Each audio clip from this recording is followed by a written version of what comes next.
We get to welcome you with a look at Decorated Knight, who is one of the contenders for the Longines Breeders' Cup Turf. And, guys, the cool thing is we started these shows on Monday morning, and we have seen pretty much, I won't say all of the contenders, but we've seen a lot of the contenders on the track. And Monday morning, we opened the show with a look at Gunrunner. That's how we came on the air. And Gunrunner was putting in his final workout for the Breeders' Cup Classic. As we know, he was installed as the morning line favorite when entries were taken here yesterday or Monday afternoon.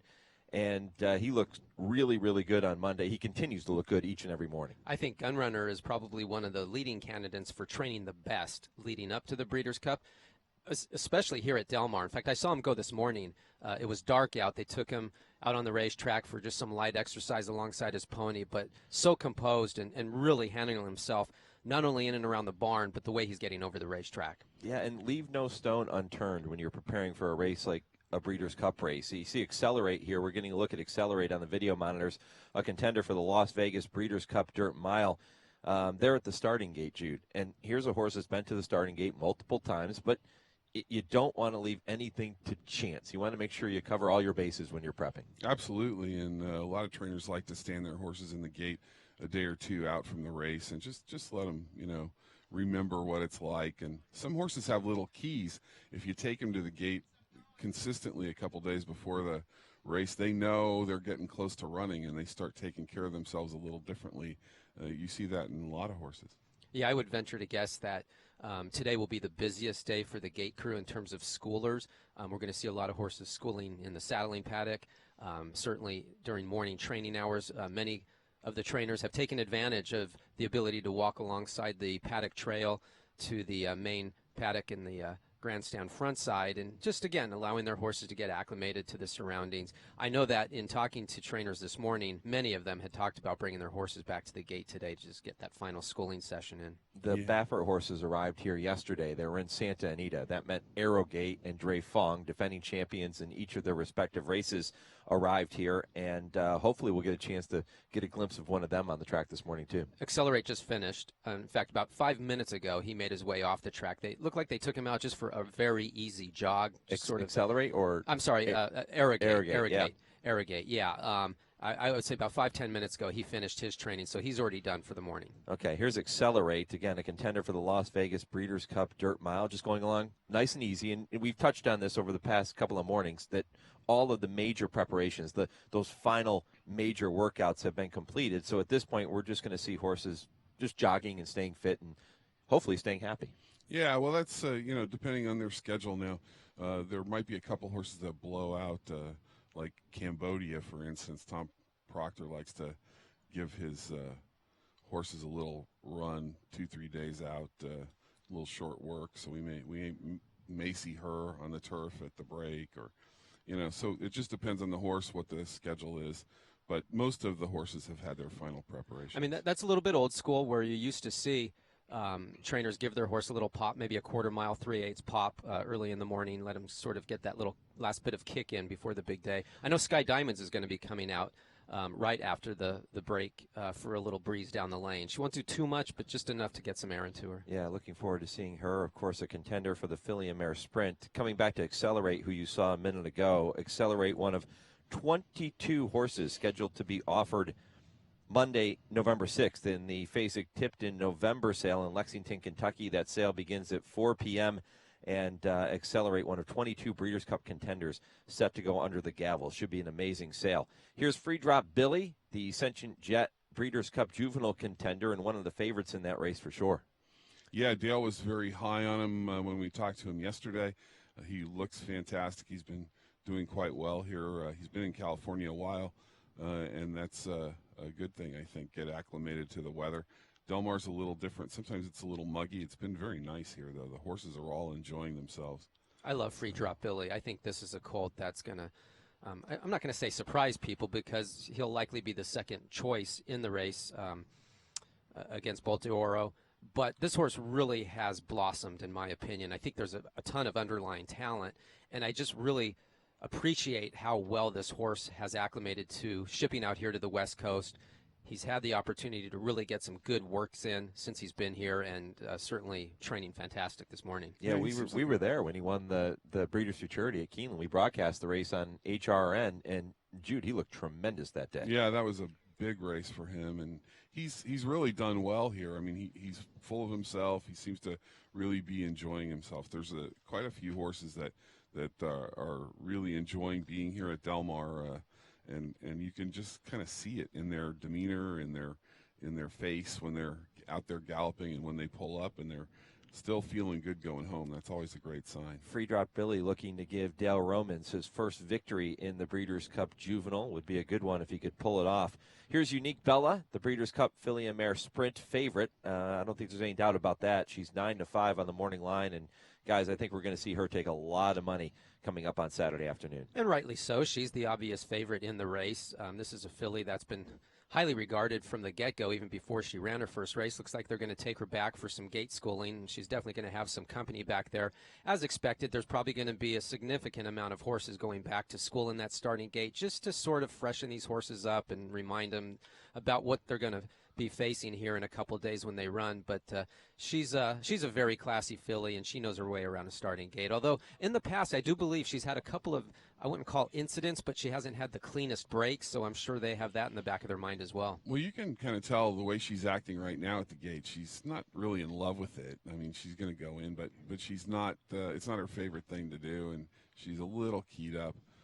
But that's why you school them. You get them to relax, and especially in this situation, they're not going to break. So they need to know that every time they go out to the gate, they're not going to fly out of there or be required to. Although it does look like they're getting ready to set up to pop them out of there.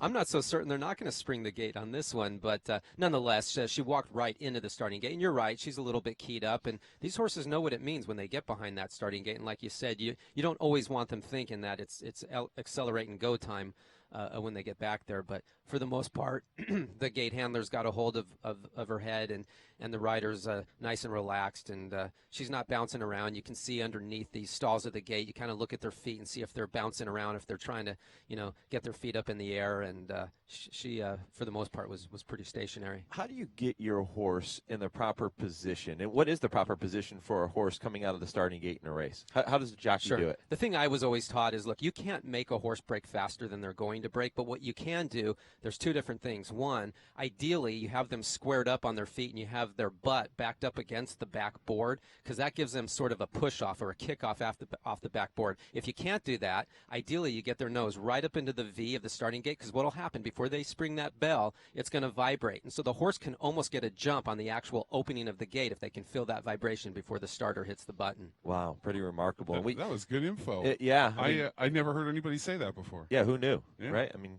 now, easier said than done sometimes with horses that are trying to jump over the gate. But those are the two things you can do to really help a horse get out of there. Here's Significant Form, contender for the Breeders' Cup Juvenile Fillies Turf. And Chad Brown, the trainer of Significant Form, has saddled a record 3 winners from the 9 runnings of the Juvenile Fillies Turf. Not a bad batting average there.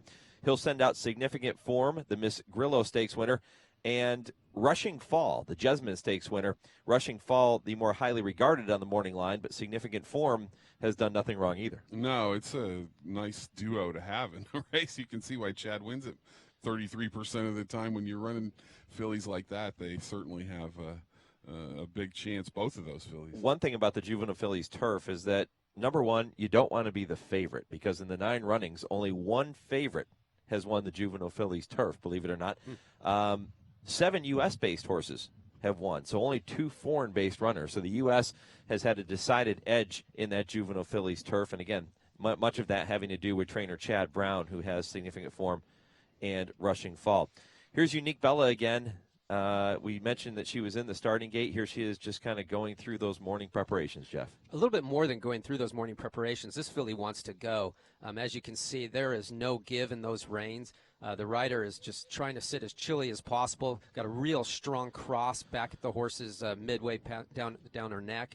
And the farther she's going, the more hold she's taken. And so the last thing the rider wants to do is allow any give in those reins to let her get her head clear. But, you know, she's going along very nicely. Right now, I would say it's a very controlled, strong gallop. But I can assure you this, if the rider just even loosened his hand or his grip on that cross he's holding, she'd probably shake loose right now. Is that all it takes? Just loosen the hands a little bit, and she's gone. Yeah, there's so much subtle communication between rider and horse, and that communication comes in by way of your hands and your legs. And so these horses, they're looking for any little tidbit of opportunity to kind of get away from you, especially these horses that are keen to go. So, you know, sometimes you have a horse where there's different parts during the course of the gallop, different locations on the track where you can take sort of a break, if you will, and take a new hold of the horse. Other times with certain horses, you give them that little bit of break or that opening, and they're just going to be gone. And some of those horses are tough to get back. I mean, we're talking about 11 to 1,200 pounds of pure force. You know, these horses are bred and fed to go, and they're as much in peak shape as they can be coming into a Breeders' Cup, and they like running. You know, going back to what we talked about a couple of minutes ago when Unique Bella was standing in the starting gate, we tend to think of Unique Bella as a seasoned veteran, but keep in mind, she's a 3-year-old filly tackling older fillies and mares in that filly and mare sprint, and she's only had 6 lifetime starts, so it's not like she's had 20 starts and done this over and over and over. I mean, she's done enough, but she hasn't done it as much, I think, as many people perceive. Does that make sense? I Sure. think so, because she's a little bit bigger than life filly, especially on the West Coast. And but she, you know, she's still like keyed up, and you know, she gets anxious, and she's not the kind of relaxed type filly that you see, you know, like a filly like Paula Silver Lining, who's got a lot of experience and you know, seems to take everything in stride. I'll tell you what's interesting about these last grouping of horses that we've seen here, including Bar of Gold, also one of the runners in the Breeders' Cup Filly and Mare Sprint.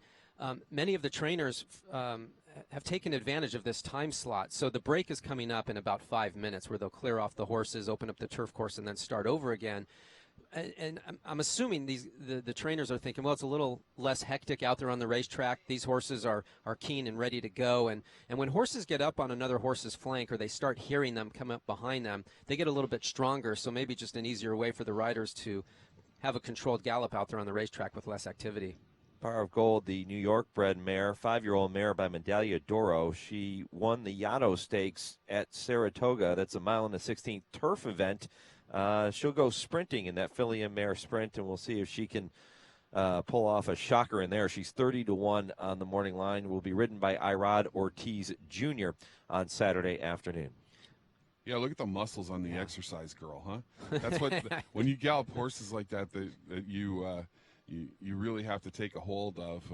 You don't really realize how much power there is. The average person, you know, isn't really understanding that there's just a tremendous amount of power underneath you, and you have to use your mind and your hands, right, Jeff?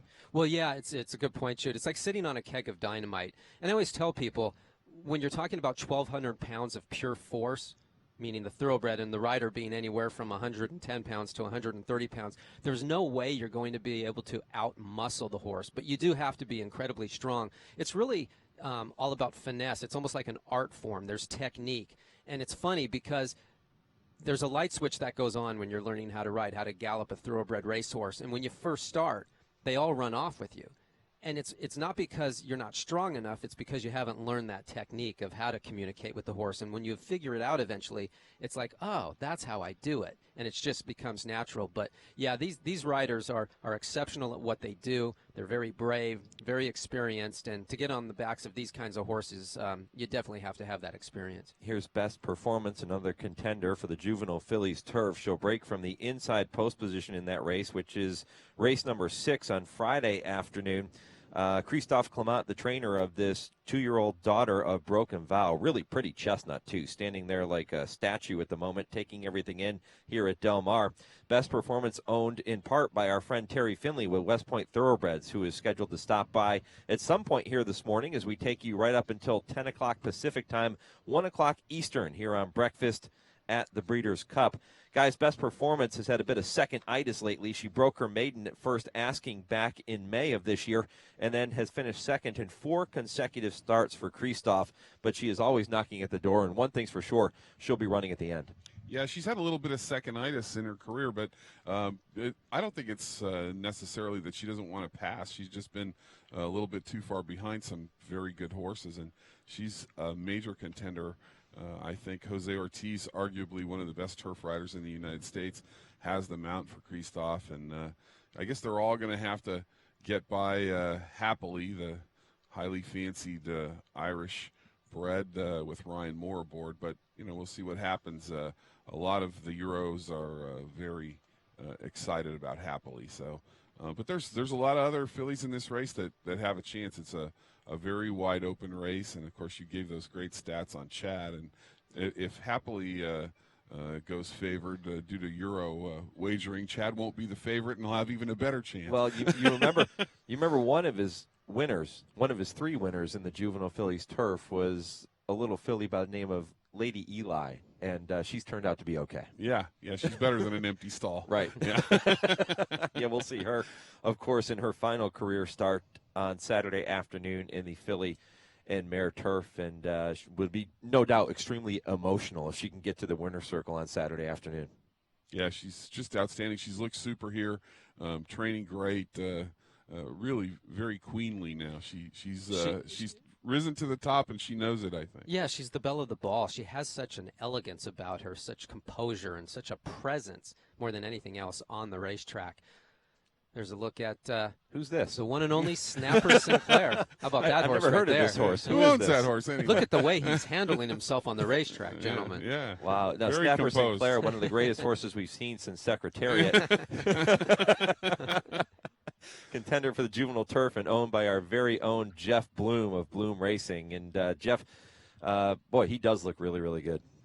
Yeah, Snapper really has grown up quite a bit. He's not a big, heavy type horse. He's gotten taller, stretched out a little bit. He's a very leggy colt, and he's starting to get a little more sort of substance to him, so that a little bit of extra time off between the race at Kentucky Downs and the Breeders' Cup really did wonders for him in terms of just physically maturing. Mentally, he's a cool horse. He's a good filling horse, but he's also very smart. And today, Steve Asmussen was telling me that they were going to go ahead and just take him back to the starting gate, let him get a little bit of gate schooling in, and then just an easy gallop. So what's just nice and easy today, and just kind of keep him happy at this point? That's what he said. He goes, look, we're done. The heavy lifting is done. Now it's just a matter of cruise control from this point forward. Check all the boxes and just make sure you got everything in place. But he's ready to go, and he's only run 3 times, but he knows what racing's all about. He's really good in and around the starting gate. So this is just a little bit of a freshening to go back there. And I love the way, actually, right now, he knows he's going back to the starting gate. He's alongside the pony, but he's very relaxed. He's alert, but he's not anxious. He's not getting super concerned. Composed. Yeah, and that's exactly what you want to see. I mean, this is actually quite nice being able to see this. I mean, he's just sort of looking at the starting gate. The rider's very relaxed on him, and nobody's really too concerned about anything right here. Who's that aboard him this morning? Angel. I always forget Angel's last name. Angel. His first name's Angel. And Angel actually has been on the backs of probably more Grade 1 winning horses than any exercise rider in the business. He's Steve's main guy. He travels around with Steve with all the big horses, including, of course, the big horse Gun Runner.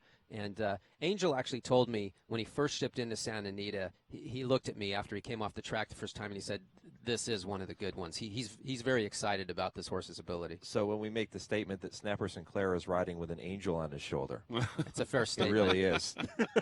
Boy. Oh, boy. And we didn't even tee that up, I folks. know. I had a little I guess we sappy did, this but it morning. wasn't set up, I should say. Did I really go there? A little help from above. Yeah, Snapper how about Sinclair. that? Look at that white blaze. You know I'm a sucker for white blazes, right? Look at this nose. Yeah, it's the whole face. Wow. Yeah, he's a cool dude. And one thing too about him is he's got the Michael Jordan tongue thing. When he's in full game mode, you'll see that tongue flapping in the wind. He's and then with that big white face, he's hard to miss. Snapper Sinclair at the starting gate now, and so he'll just stand here for a while. Is that the plan? Well, he's waiting because there are Right. already 2 horses in the gate, so they want to let those horses pop out of there, which also, that right there really impressed me, because when horses pop out of the gate and you're standing behind it, that means go. This horse really, he does have a lot of class. That was a really good thing to see. They're going to walk him in, stand him in there, give him a couple of minutes, and then just open it up and let him ease out of there with an easy gallop today. 2-year-old son of City Zip, Snapper Sinclair, coming in off of that big stakes win at Kentucky Downs back on September 6th for Hall of Fame trainer Steve Asmussen. Ricardo Santana Jr. will have the assignment on Snapper Sinclair. He's been aboard in each of his last two, both of those victories. Yeah, I love this. I mean, everything we've seen from Snapper so far this morning is exactly what you'd like to see in a horse. He's a good filling horse, but he's gotten into the starting gate now, and he's just standing there as cool as a cucumber, and the rider's just having a chat with the people around him, and Snapper's got his sights down the stretch. He's ready. He's like wondering why they're not opening it for him. Yeah, we talk oftentimes with trainers about watching their horses on the track when everything's done. You're getting close to the big day. You just want everything to go well every time the exercise rider gets a leg up and goes to the track. How about for you as an owner sitting here watching him on television? A little anxious or no? Not a little anxious, a ton of anxious. And in fact, I was like, open those gates and let him out of there. He's done what he's supposed to do. It was interesting. They didn't open the gates. They backed him out of there so they didn't have to remind him that he's supposed to be breaking out of there. And he backed out of there nicely, which is also something you'd like to see. Yeah, a ton of anxiety. It's like you talk about that clock and the countdown to the Breeders' Cup. I can assure you I'm watching that clock as much as you are. All right, we're going to go ahead and step away for a quick break here this morning. 2 days, 4 hours, and Jeff Bloom 2 minutes away from the Breeders' Cup World Championships. In partnership with Horse Racing Radio Network, this is Breakfast at the Breeders' Cup.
And welcome back to Breakfast at the Breeders' Cup. Mike Penna, Jude Feld with the Horse Racing Radio Network, taking you through this Wednesday morning of activity leading up to the Breeders' Cup World Championships, the 34th running, beginning on Friday with 4 championship races. Saturday, we'll see 9 more leading up to that showdown between Gunrunner and Arrowgate in the Breeders' Cup Classic. And the cool thing is, we're going to have that coverage for you exclusively on the Horse Racing Radio Network Friday and Saturday afternoon. You can visit our website, horseracingradio.net, to check out a complete broadcast schedule, SiriusXM channel information, and listing of affiliates around the country where you can tune in. It's all there for you at horseracingradio.net. And all that coverage, by the way, presented by our friends at visitbarbados.org. Jude, take a look at this. Ulysses, the Irish-bred Longines Breeders' Cup Turf contender, trained by Sir Michael Stout, who has trained 4 winners of the Breeders' Cup Turf. Trained Conduit to win it in 2008 and 2009, back-to-back, but he's 0 for 4 in the turf since that 2009 victory. Well, he's got a live one here for this year's Breeders' Cup. Ulysses is really training well. He looks fantastic on the track. He has a tremendous presence about him. When he comes out, he just looks like he owns the joint, and he's enjoying himself. You see his ears flicking back and forth. That's a great sign. Here we have Queen's Trust, last year's winner of the filly and mare turf. She's back to defend her crown. She looks really good. She's been a little bit off form this year, but she was a little bit off form last year when she won it. But a very talented filly, and Frankie Dettori is going to be on her as usual for the Breeders' Cup, and would not come as a surprise. Yeah, we talked about it yesterday. Queen's Trust comes in on a 5-race losing streak this year, but for those who are fans of Queen's Trust and thinking about making a few bets on her to defend her title, she came in here last year on a 6-race losing streak, so yeah, there you go. Maybe a little positive Maybe there. She's been positive saving spin herself. But she looks great. I mean, her coat's beautiful, and she's another one. She has a nice demeanor and really seems to be enjoying being where the turf meets the surf. Really pretty. We'll see that race as one of the true signature events of this year's Breeders' Cup, because Queen's Trust will get a rematch with Lady Eli, who she defeated by a nose last year. And Lady Eli, as we told you just a short time ago, making her final career start in this year's Breeders' Cup. And boy, it would be certainly special if she could pull it off and get the victory over Queen's Trust and everybody else in that filly and mare turf. And here's Raja Singh from the Breeders' Cup Juvenile Turf, and she's skipping around there. A very short-coupled filly. Looks maybe more like a sprinter type than a router, but probably because he's a colt. It's a colt. Going in the juvenile turf. Ah, well, that makes sense. There you go. Yeah, Raja Singh, trained by Richard Spencer, coming in from overseas, one of the Europeans in that race. Will race with blinkers for the very first time and get Lasix for the first time coming up on Friday afternoon in that race. And the juvenile turf is race number 8 on the program on Friday. Bit of a lather here, JT. Yeah. This horse has a tendency to, that's Kotai Glory. Kotai Glory. Has a tendency to get a little hot. He got hot the last time he ran. Ran a good race anyway, but I think it's just his nature to be a little sweaty. Good sign, bad sign when you see this kind of stuff? If it's a horse that usually gets sweaty, I don't really like the way he's galloping. He's got his head turned and he's being a handful. Maybe he needs to do more. He might have been in quarantine a few days and really anxious to stretch his leg. Yeah.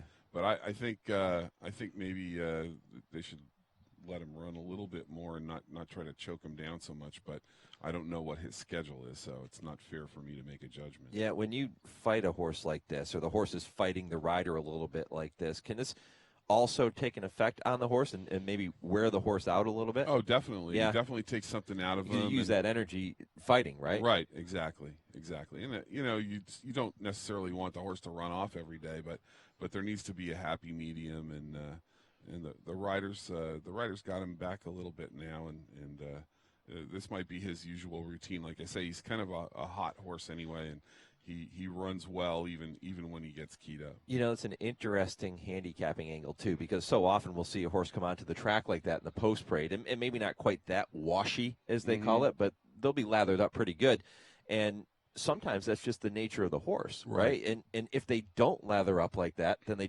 they won't run well. Right. So Yeah, it exactly. can go the other way. I trained a filly here at Del Mar that won 3 stakes. As a matter of fact, they actually named a stake after her when she retired, Veal Vin. And if she wasn't sweating, she didn't run well. When she'd be in the paddock and looking all good, I used to get nervous because I knew it wasn't her day. Yeah. But when she came to the paddock and she was a little keyed up and had a little sweat on her, that's when she ran her best races. She won the Chula Vista here at Del Mar, which is now the Clement L. Hirsch. But a very talented filly, made over $500,000. And here's French-bred Sands of Mali, a contender for the Breeders' Cup Juvenile Turf on the course right now. This is the Del Mar Turf course you're looking at, of course. And Sands of Mali, trained by Richard Fahey, a Group 2 winner in Great Britain. Flavian Pratt will have the assignment, 30-1 on the morning line in that Juvenile Turf. And another horse, a European, coming here that will be racing with Lasix for the very first time. Yeah, not one of the more highly regarded Euros, but a nice looking horse, and certainly these horses, they're set to improve leaps and bounds as they get experience and age in them. So I wouldn't necessarily eliminate the horse from consideration, but there's a couple of other Euros that have better racing post ratings and such. He did not perform well in his last start, the Juddmonte Middle Park Stakes at Newmarket. He finished 12th, beaten 9 3/4 lengths. That was on a soft turf that he may not have appreciated, although he did win on a soft turf previously. Yeah, the foreigners coming in from overseas and around the world, they've had the edge in the Juvenile Turf over the years. There have been 10 runnings. U.S. has won 4. The foreign-based runners have taken 6 of those. And, you have to expect that they could be tough once again. If you are playing the Juvenile Turf, much like the filly counterpart race on Friday afternoon, the favorites have not fared well in the 10 runnings. Just 1 victory in 10 starts for the post-time favorite. That came by Pounced in 2009 for John Gosden and jockey Frankie Dettori. And, Jude, one of the horses in that Juvenile Turf that we'll want to keep an eye on comes from the barn of Aidan O'Brien. That's Mendelssohn, the British bred. Aidan O'Brien, jockey Ryan Moore teaming up, and Aidan has settled a record 3 victories in that Juvenile Turf, all of them coming with Ryan Moore aboard, so you better pay attention. Yeah, absolutely. Ryan Moore, arguably the best jockey in the world. Probably get some fights from some other people on that, but yeah, Mike Smith may have a thing or two to say about that, especially in the Breeders' Cup. The guy's got a lot of talent, and he gets some pretty good mounts, but Mendelssohn is an interesting horse because he was purchased for $3 million, so that'll pick up your head right there. And it was curious to me, but last time out at Newmarket in the Darley Dewhurst, which is a grade 1, he went off at 50-1. So how would you like to buy a horse for $3 million and then have him go off at 50-1? Yeah, that would be a little frightening. But he finished second that day to his stablemate U.S. Navy Flag, who's a very talented horse. For people wondering why you're not hearing our colleague Jeff Bloom at the moment, he stepped out during that last commercial break. He said he was anxious watching Snapper Sinclair on the track. He couldn't help himself. He had to go over and see his big boy, his 2-year-old that's going to compete in the Juvenile Turf. So yeah, that's where he is right now. He'll be back. We'll get a report. There's nervous flyers and there's nervous owners. And Jeff is definitely a nervous owner. Jumping out of his chair. And you know what? I don't blame him. If you have a horse, and he's going to have 2 horses in the Breeders' Cup, right, with Sky Diamonds and the Filly and Mare Sprint. If you have a horse in the Breeders' Cup, I mean, this is what you're in the game for, right? This is what everybody to compete on these days. And we talked about it yesterday. It is not a given that if you have a bunch of horses or you have good horses and you spend a lot of money for a horse, that you're going to end up in a race like this. You might not even make it to the races. Yeah, that's right. No question about it. And, everybody's different. I'd probably be in church praying that my horse made it to the race. But I just it's fun to watch when somebody gets that excited. And Jeff's just a very intense guy. He loves his stable. He loves his horses, and we've seen him many times on the road when he's got one stable to track we're visiting. He'll be rushing around. I got to go talk to my trainer. I got to do this.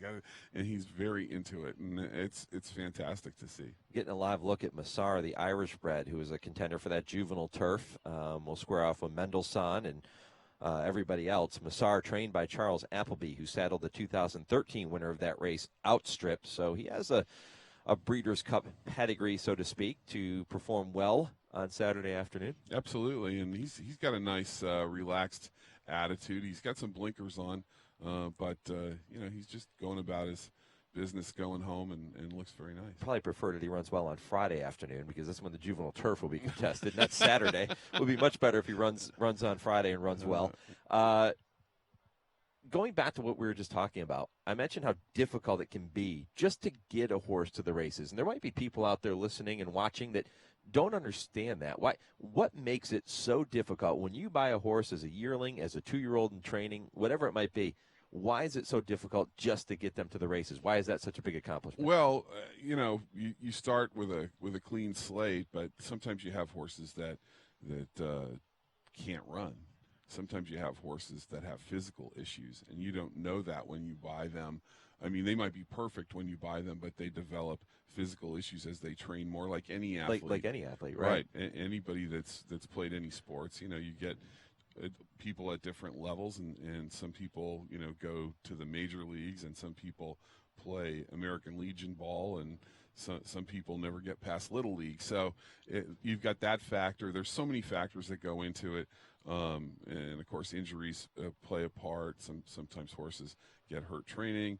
But if you have one that gets through all of that, you still have to teach them how to break out of the gate, and you have to find proper spots for them, and so it's a long process, and you have to have a lot of patience. If you buy a weanling or a yearling, or you're a breeder and you try to get a horse to the races, it's years. Yeah. It takes years to do it, and and sometimes you're lucky. You buy a horse and no problem, everything goes right through, and they win first time out, and you get 5 or 6 offers from people that want to buy them, and it can be just a whirlwind of entertainment. But every horse is an individual, and you have to treat them as such. I moderated a panel at the Owner View conference across the street here the other day in Del Mar, and the panel was focusing on ownerships and the different ways that you can get involved with owning a thoroughbred racehorse. And you can go the partnership route, the syndication route.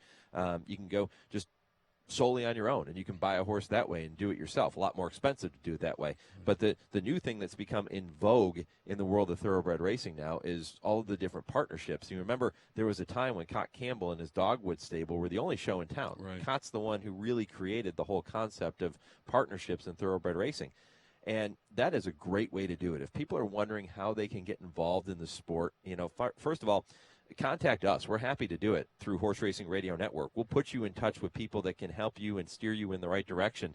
But what a great way to get involved. Just own a couple of percent of a racehorse, and it's like you own the whole thing. That's right. You learn by doing, and it doesn't cost that much money to get into a partnership. And I think it would be foolish for the average person to just go find a trainer and buy a horse, at a sale or whatever, and take all the risk. Right. But you can spread your bankroll out, maybe get pieces of 2 or 3 horses. You get to learn the ropes, and then later on, after you feel comfortable and you know what's going on, and you've met some people, then you can maybe branch out on your own, like John and Jerry Ammerman did, for instance. They started out with Clover Racing Stable many, many moons ago, Barry Irwin and Jeff Siegel, and then gradually, worked their way into their own stable, and they've won races all over the world, and they participate at a very high level. So they multiple Breeders' Cup winners. Yeah. So, and that's what Jeff Bloom does, right? Our good friend Terry Finley with West Point Thoroughbreds, who we hope to visit with later on. I think he's right here. Is he coming by? I think that's good. We'll get a chance to visit with him in just a couple of minutes. But, I mean, that's what he does. He gets people involved for a fractional investment, and it's like you're involved with the entire horse. You own 100%, even if you only own 2%. So if you're interested in that type of program, if you're thinking about dabbling in thoroughbred ownership, we encourage you to do it. It is the greatest game in the world. There's no thrill like winning a horse race. And if you could bottle that feeling of watching your horse cross the finish line first, let me tell you, this sport would be easy to market. Oh, yeah, there's nothing like it. And whether you own, a nose and a tail, like my friend Dan Cummins says, or you own the whole horse. I'd like the to same own the exact- nose. That's the part that crosses the line first, right? Yeah. If I have my choice, I'll own Yeah. a piece of the nose. So I usually own a whisker. Yeah, exactly. Well, you can contact us through our Horse Racing Radio Network website. We can put you in touch with some people and point you in the right direction. It's horseracingradio.net. Head over there now. You can see our entire Breeders' Cup schedule. You can listen to podcasts of all of our different shows that are posted for you there. We do that every single week throughout the year with different types of programs. Head there now, horseracingradio.net. Send us an email. Let us know if you're interested in owning a racehorse, and we can help steer you in the right direction. We're going to get to a break. We'll come back and hopefully get a chance to visit with our man Terry Finley from West Point Thoroughbreds, live from Del Mar. You're watching Breakfast at the Breeders' Cup.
we took the flowers home. Welcome back here to Breakfast at the Breeders' Cup. Mike Penna and Jude Feld from the Horse Racing Radio Network. Happy to have you back with us at Del Mar as we edge closer to the 34th Breeders' Cup World Championships beginning on Friday afternoon. You'll see 4 championship races on Friday, 9 coming your way on Saturday, and we'll have that exclusive radio coverage for you of every single race.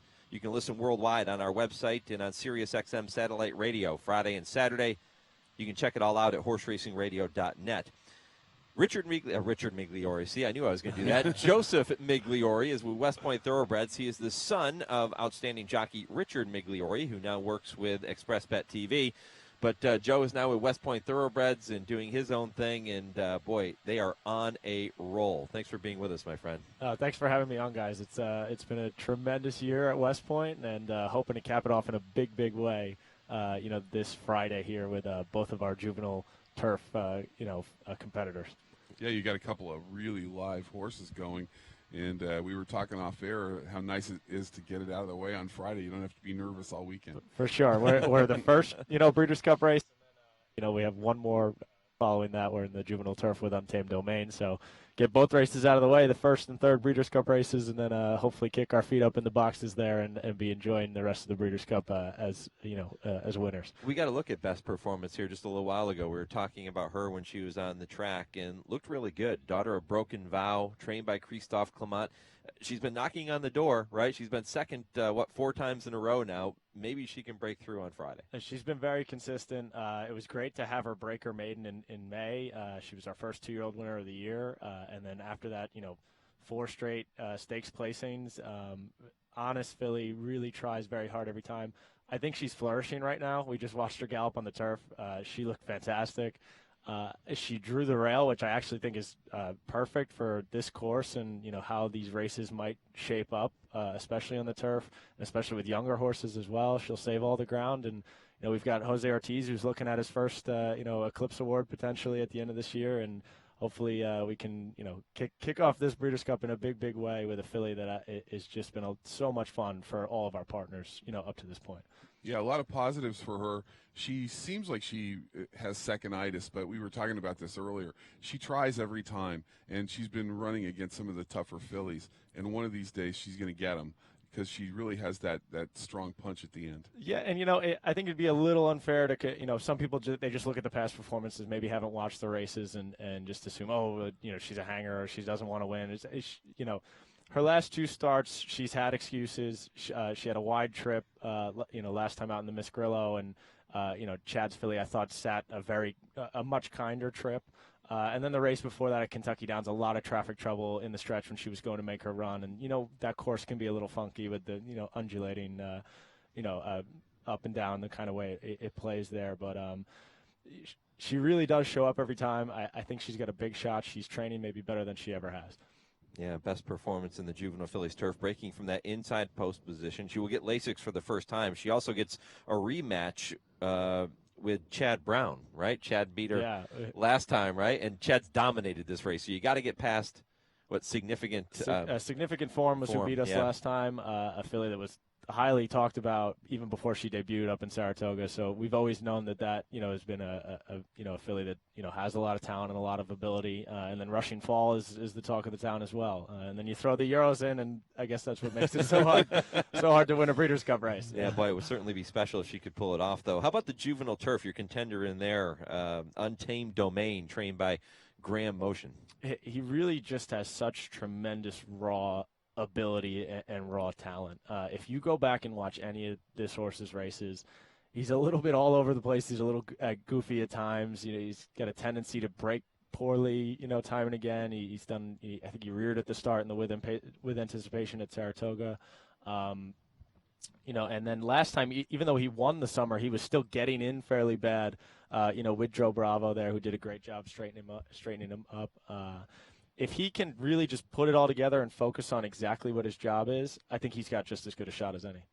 Yeah, he's a very good horse. I think he's got way more talent than he's shown, because he does have that tendency to be a little goofy sometimes, but not in a bad way. Just like learning the ropes kind of way. Just a little green and a little sensitive to what goes on around him. So. Absolutely, and he's kind of demonstrated that in every start. He'd absolutely needed his first race, and his maiden breaking score at Saratoga, he had tons of trouble, and when he got out and he ran by everybody so quick, he hit the front, he kind of pricked his ears again and switched to his wrong lead, and you could just tell that immaturity was still a factor there. I think the more racing experience he gets, as not only just coming into this race has helped him, but going into next year as a 3-year-old. We're very excited for what we're going to get. It's also such a cool story too. This is the first, animal kingdom that, Graham Motion trained to win a race. It's probably the best animal kingdom he's trained to this point. I know it's just his first crop, and there'll be many more animal kingdoms for Graham in the future. But it's been a cool journey to hear, Graham's opinion of the horse, and then also the comparisons to Animal Kingdom and how that whole progression went training, his first Derby winner. And we're hoping that, maybe those lofty goals are definitely, in store for us down the line. Getting a look at another pretty good juvenile who's on the track now. That's Bolt Doro, the likely favorite in the Breeders' Cup Juvenile. He has been dominant in his starts so far. We'll see if he can continue that on Saturday afternoon. Joe Migliori with us from West Point Thoroughbreds.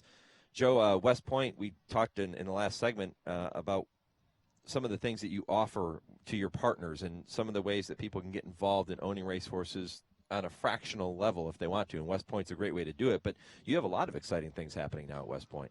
Yeah, absolutely. I mean, we're always Terry's just such a great guy to work for, and that he's always pushing for us to be innovative and always pushing for us to find ways to kind of think outside the box and create a partnership environment that's not only fun and exciting but also new and cutting edge at the same time. And at the end of last year, at our company meeting that we usually have to cap off the year, he kind of did, pose that challenge to us again. And, myself and Teal Abitrani and our CFO, Lindsay Human, we kind of got together and, really thought, how can we get some younger people, into the partnership game? Because time and again, I do a lot of, sales and syndicating with West Point. And time and again, when I get a younger prospect or a younger, lead come in who's interested about racing, they check a lot of the boxes. The final box they get to is just kind of the financial part of it. Is that it's very expensive to own a racehorse, even in fractionally in a partnership. Yeah.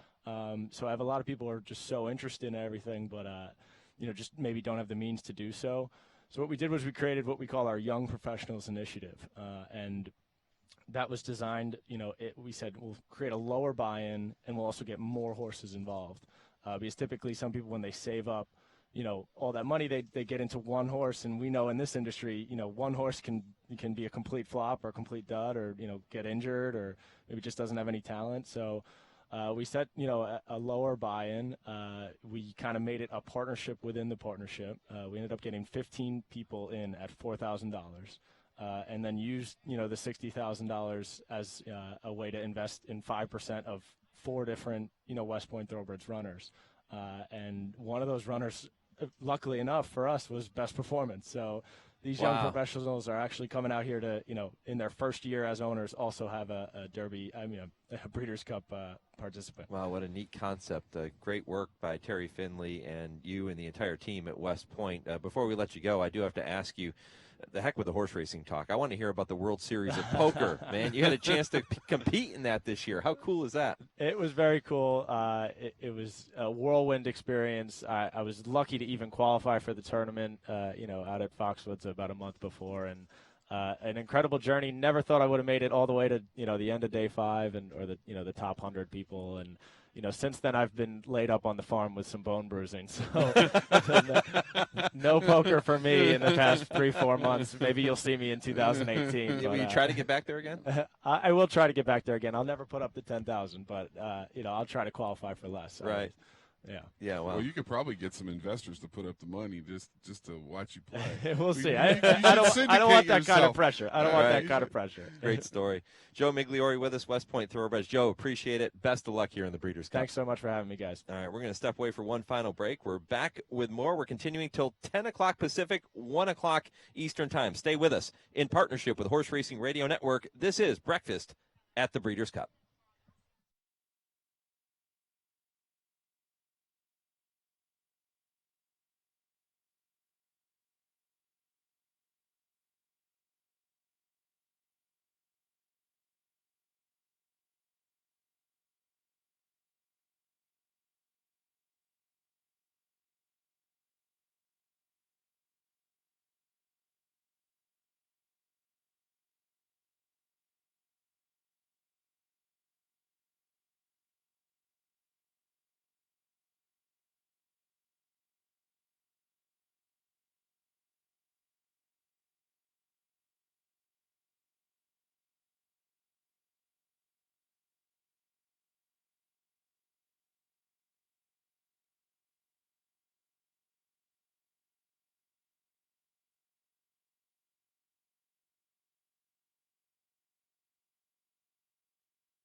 Good morning once again, everyone, and welcome to the Breeders' Cup Countdown Show presented by your Lexington, Kentucky area Jimmy Johns here on the Horse Racing Radio Network. Mike Penna, Baron of the Backstretch, alongside the Pontiff of the Pick 4, retired trainer Jude Feld. And we are live from Del Mar in Southern California, getting set for the 34th Breeders' Cup World Championships, which begin on Friday. 4 championship races set for Friday, 9 for Saturday, and we are happy to have you with us. For those of you who have been watching us with our Breakfast at the Breeders' Cup program, streaming live at breederscup.com and at horseracingradio.net, welcome back. Happy to have you back with us as we edge ever closer to the Breeders' Cup World Championships, and the first time ever being held where the turf meets the surf at Old Del Mar. 2 days, 3 hours, and now just 22 minutes away. Yeah, and we're watching Sky Diamonds, Jeff Bloom's filly, go for her little gallop this morning, and that's very exciting. She's going great. Jeff said she was going to blow out down the lane, and here she comes right now. She's starting to pick it up a little bit. Yeah, again, for those of you watching on the video, if you're listening on radio, you can't see this. We will do the best to describe it for you, but Sky Diamonds, a contender for the Breeders' Cup Filly and Mare Sprint, owned by our colleague Jeff Bloom of Bloom Racing, coming down the stretch right behind us now. Our broadcast position right at the top of the stretch here at Del Mar, and Sky Diamonds coming through right now. Yeah, she's looking good. Little leg stretcher, old school training by Bill Spar, and she's doing everything just perfectly. I got to imagine Jeff's very happy with that. Yeah, I would think so, too. And, you know, we've touched on this repeatedly over the past couple of mornings that you're not going to see any blowouts more than likely. For the most part, all of those have been completed. All the workouts are done. Now you're just galloping, jogging. This was a little bit more spirited today, though. This was a little blowout. Yeah, just a little bit of entertainment and looking good. There's Collected galloping right now, the fantastic Pacific Classic winner, and he looks like he's happy to be back at Del Mar. Yeah, a horse that is trained by Hall of Famer Bob Baffert, who is in search of a 4th consecutive win in the Breeders' Cup Classic. Of course, he's won 14 Breeders' Cups, says Bob, but that still leaves him 6 shy of fellow Hall of Famer D. Wayne Lucas at the top of the list with 20. We'll see if he can pull off a victory with Collected or defending champion Arrowgate.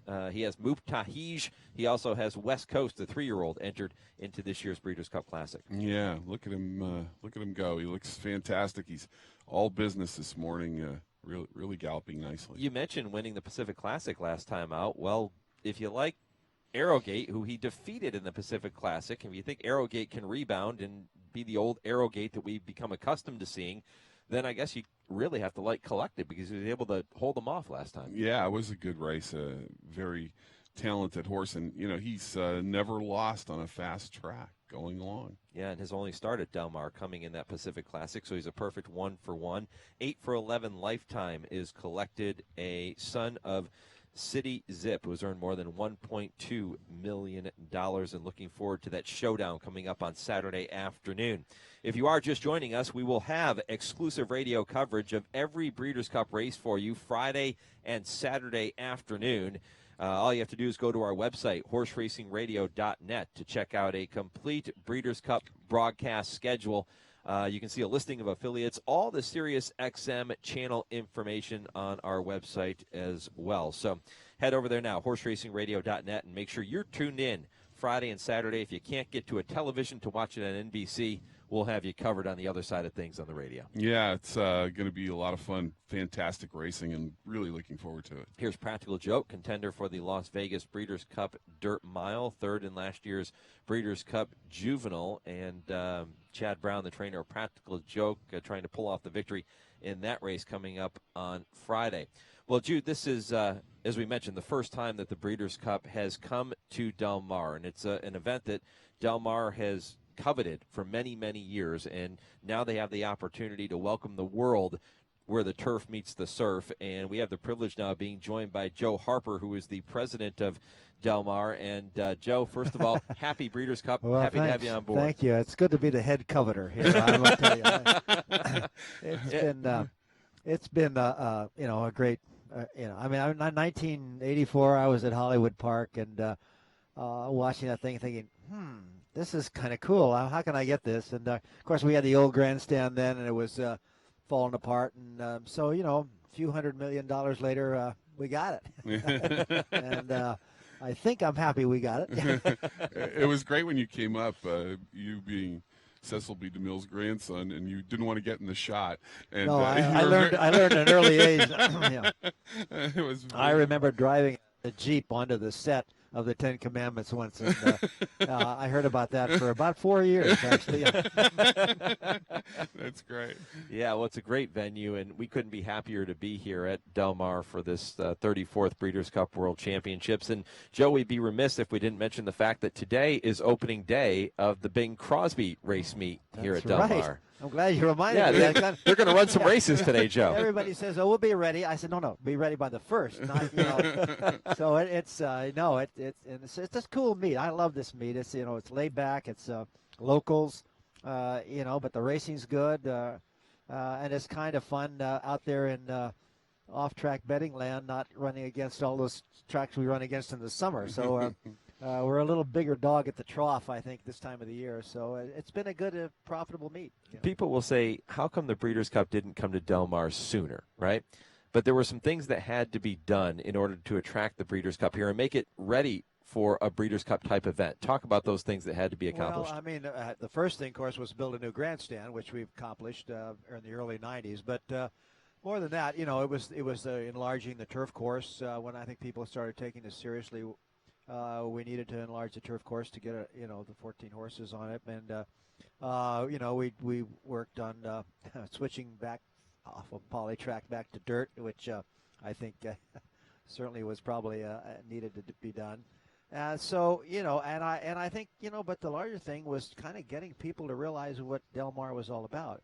We went back almost 3 years ago, I guess, to make our pitch in New York for the board there, the Breeders' Cup board, and there were a lot of people that were staring up at me and never had been to Del Mar, so I kind of switched my speech and talked about the market of San Diego and what it is. So, it's a great market area and it's an amazing place. It's a destination, and I think when you look at this venue, not just the grandstand, but the 5-star hotels around here and the 5-star restaurants and all the great things, it's all of a sudden this is kind of a fun place to be for a lot of people that never realized it was here. Well, of course, people back east love Saratoga and been going there their whole life. Yeah. They don't understand what we understand. This was our summer place to be, so to speak, and everybody loves to come to Del Mar. It's a relief after being in L.A. for most of the year, and you get to come down here and go to the beach and spend time with your family and have some fun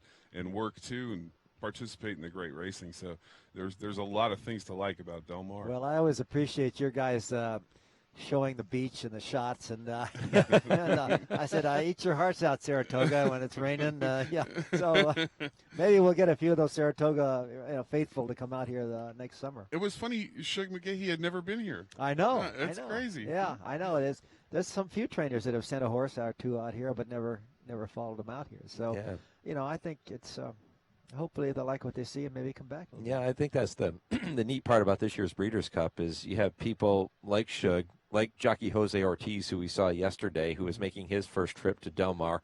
And it's a great way for them to experience something different in the world of thoroughbred racing. And when you think about guys like Shug McGahee, you're thinking, there's nothing new. He can't learn anything new, right? Well, guess what? Shug McGahee's done it all, but he hasn't done this. Well, I get a kick out of even the Eastern media. It's there's obviously the bias, and I've learned to live with that.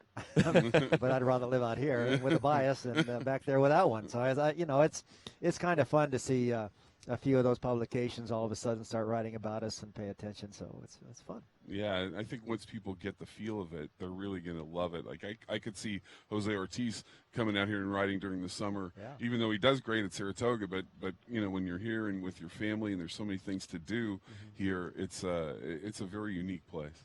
Yeah, it is. I mean, it's it's probably going to be a $110 to $120 million hit on this area, the city and the San Diego is such a great place too, and it's just right down the road, and you got all kinds of stuff going on there, and it's, I think people didn't realize from back east that what this area looks like, and how nice it is, and how upscale it is. So, I don't know, hopefully we'll keep going. Talking with Del Mar President Joe Harper here on the Horse Racing Radio Network, watching so many of the horses go through those final preparations as we edge closer to the 34th Breeders' Cup World Championships. Joe, what's your earliest Breeders' Cup memory? Well, my earliest Breeders' Cup memory was actually probably talking to John Gaines about it before it even happened. But, going to Hollywood Park and in the Cary Grant Pavilion. And, and Cary Grant was a friend, too. And, they started calling it Grant's Tomb after a while. But it was, it was just such a unique thing, one-day deal in those days. But looking around at the people, it's like for us, it's making new fans, but they're racetrackers, I mean, we spend a lot of marketing dollars trying to get people out here that aren't racing fans, with our concerts and our promotions like that. We're going for a younger, hipper kind of audience that really, we're making a lot of new fans for Del Mar. I'm not sure we're making them for racing. They're not going to get in the car and drive up to Santa Anita when we're closed. But here, we've taken racing fans and make them Del Mar fans. And that's the keen thing about this, in this week and seeing everybody out here having a good time. You mentioned talking with John Gaines about the overall concept of the Breeders' Cup World Championships, even before it came to fruition. What do you think John would say about the Breeders' Cup if he could see it today? Oh, I think he's doing somersaults wherever he is, and I think that, that's, he had an idea we all knew was a cool one, but we're nowhere sure quite how to pull it off. But over the years, it's developed into an amazing event, and boy, racing needs these. Yeah, I think you and I have been waiting for this weekend ever since the first Breeders' Cup. Yeah, we really have, and I'm just delighted. I mean, it's so much fun out here, and the Breeders' Cup staff, I can't say enough about them. They came down here the day after Santa Anita last year, Breeders' Cup closed, and they've been here ever since. They've lived out here in Del Mar, and I know that's a tough assignment for them. But, a real crown of thorns. But I mean, they've been so good to work with, and Craig Fravel is, I mean, he worked here for 22 years and is a great guy, and he knows what we can do and can't do, and so it was we were all singing Kumbaya the minute they got here.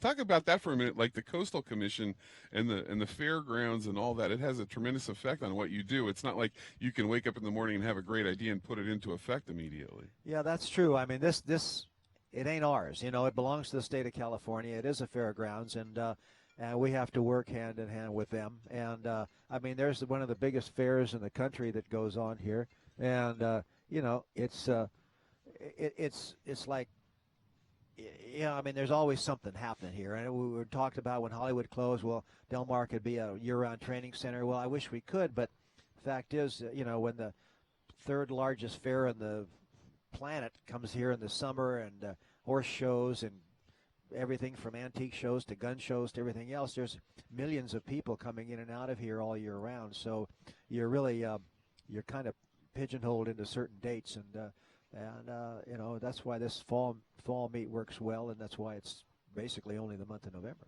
Yeah, well, I think when we saw Gate Dancer and Slew of Gold and Wild again battling down to the finish in that first Breeders' Cup Classic at Hollywood Park in '84, we knew we were on to something. Yeah. The Breeders' Cup is going to be a success, and it's so exciting to see it here at Del Mar for the first time here in 2017. Joe, spend just a minute talking about this Bing Crosby meet, which begins today, and what folks can expect when they come to Del Mar over the next month or so. Well, this is a cool meet. I mean, it's not the hassle of the summer meet where you got, a whole lot of folks and just having a party out here. This is more about racing and local. It's a good meet with the horses. The racing is great out here this time of the year. We have some promotions still going on. I mean, today is opening day, and we have a bunch of the Hollywood models going on out here. We'll have a couple of concerts, good ones as well on Saturdays.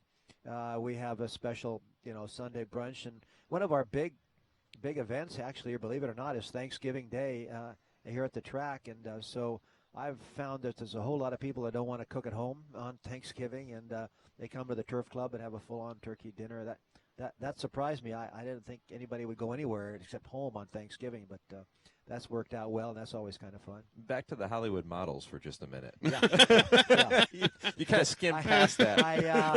I just saw about a plethora of them, and actually they look like they could use a Thanksgiving dinner too.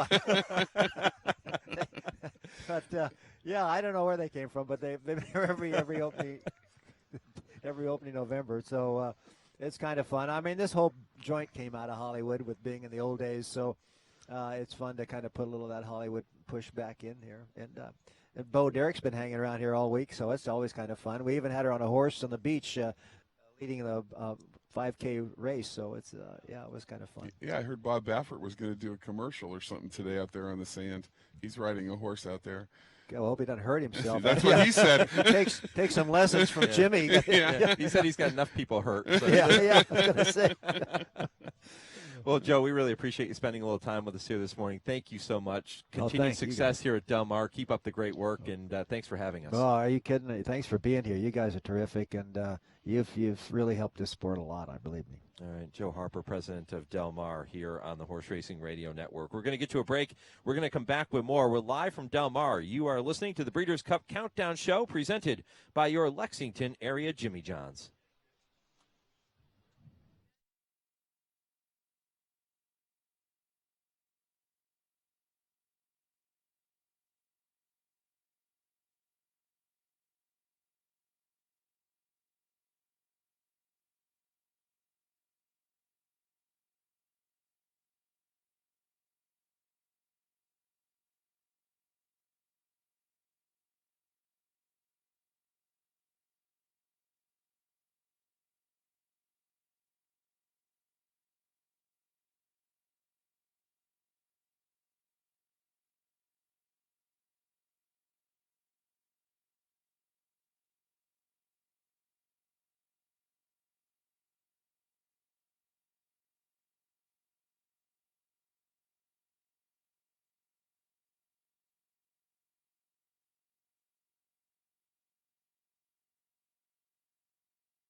Oh, presented by your Lexington, Kentucky area Jimmy John's. I'm Mike Penna, joined by my usual entry mate, the pontiff of the pick four, Jude Feld, positioned down toward the top of the stretch here at Del Mar. Great location to bring you all the action with our coverage on Friday and Saturday and the next couple of mornings as well, as we take you through what's happening here on the racetrack with all the contenders getting ready for the 34th Breeders' Cup World Championships. You heard that call, Travis Stone with the call of the Grade 1 Kentucky Oaks, and Abel Tasman getting the victory that afternoon. She has been really, really good this year. She was on the racetrack just a few minutes ago. The 3-year-old taking on the older fillies and mares. It will be her first time facing older when she goes to the post in the Breeders' Cup Distaff, and after she competes in the Distaff, we're going to see her in Lexington, Kentucky. She comes back to the Bluegrass. She is one of 22 Breeders' Cup contenders scheduled to be offered at the Fasig-Tipton November sale, which begins Monday, November 6th at 4 p.m. You want to make sure you're there to see Abel Tasman go under the gavel. It is going to be a tremendous sale. Jude, one thing about Abel Tasman, she is trained by the Hall of Famer Bob Baffert, who has saddled a total coming into this event here in 2017. He saddled a total of 97 Breeders' Cup starters. He's won with 14 of those horses. But how about this? He's 0 for 4 in the Distaff. Well, one of the few races that Bob hasn't won. That's kind of interesting because he's had some very nice fillies over the years. Abel Tasman, she's got a lot of talent. She actually beat Elate, who is a real buzz horse here this week. And so she's all right. You know, she's got some ability, and she's probably one of those fillies that needs to step it up against the older, but she seems like the kind of filly that could do that. Yeah, I would think so. Her form has just been tremendous, and I know Bob's been quoted a couple of times over the past week or so saying that he feels like she is sitting on a really, really big race. And you look at her last workout on October 28th, 112-4 for 6 furlongs, a bullet workout, best of 7 that morning at Santa Anita.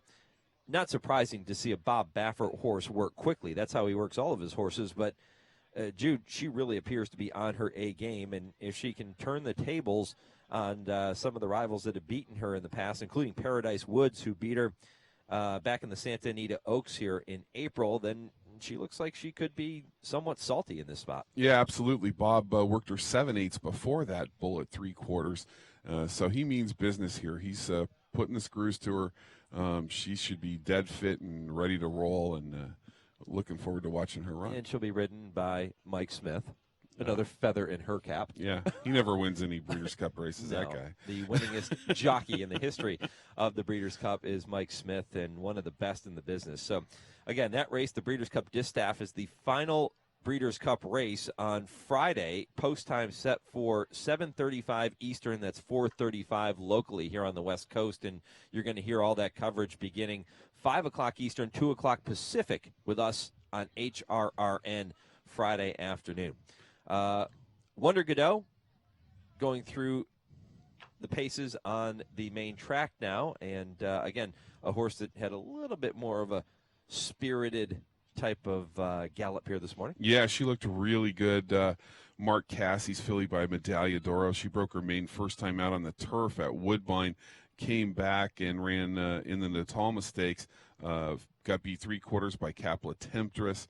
And then last time out, she raced on the Polytrack at Woodbine, won the Mazarine by 6. It was a very impressive performance under Patrick Husbands, who will ride her on Saturday. She's a very nice filly, and I would not ignore her in your handicapping, despite the fact she's never raced on the dirt. Yeah, again, for those of you watching the video feed of this particular program this morning at breederscup.com and on our website at horseracingradio.net, you're able to get a look at the horses as they're on the track for those final preparations. However, if you're listening to us on the radio side, we're going to be your eyes for you, and we'll try to describe everything as best we possibly can. Getting a look at Firenze Fire, a contender for the Sentient Jet Breeders' Cup Juvenile, who has now made his way onto the main track and just kind of walking along the pony right now and looking very, very calm and very relaxed. Firenze Fire has won 3 of 4 starts to begin his career. He exits a huge win in the Champagne at Belmont on October 7th, where he came from way off the pace to come storming through the stretch and win by half a length. And Jude Forense Fire, a Florida bred, he would be the 4th Florida bred to win the Juvenile if he can pull it off, joining Tasso, Gilded Time, and Bracco. Well, he's a horse that's moving up and getting better with age and distance and experience. He's a very talented horse. He got a 96 Brisnet speed figure last time. Par for the Sentient Jets Breeders' Cup Juvenile is 98, so he's just 2 points away from the typical speed figure for this race. He's improving as well. A nice minute blowout October the 28th at Belmont Park, and he should be set for his best. Yeah, he should be set for his best, no doubt. Trained by Jason Service, by the way. 4th Breeders' Cup starter and first in the Juvenile for Jason. His best finish in a Breeders' Cup race was a pretty good one. He was 2nd in the 2013 Turf Sprint with tight end touchdown, and Forense Fire could be dangerous if he handles this track coming up on Saturday in that Breeders' Cup Juvenile. Caledonia Road now on to the racetrack. Breeders' Cup Juvenile fillies Contender, and she's just kind of coming through the stretch right now and looking pretty good. Yeah, she's just nice and relaxed. As Jeff would say, a controlled gallop. Just cruising right along, looking good. And right there, she picked it up just a tad. Must have seen something on the track. She was a little distracted, but very nice filly. Do you like what you're seeing from yeah, her here? Absolutely. She looks happy, and I love the attitude. I love her relaxed attitude. She has a nice presence about her. She's a well-built filly, and I think she's a major contender in that race. Yeah, that race going to be contested on Saturday is the first Breeders' Cup, the first of 9 Breeders' Cup races and on Saturday's program. It's race number 4 on that Saturday card.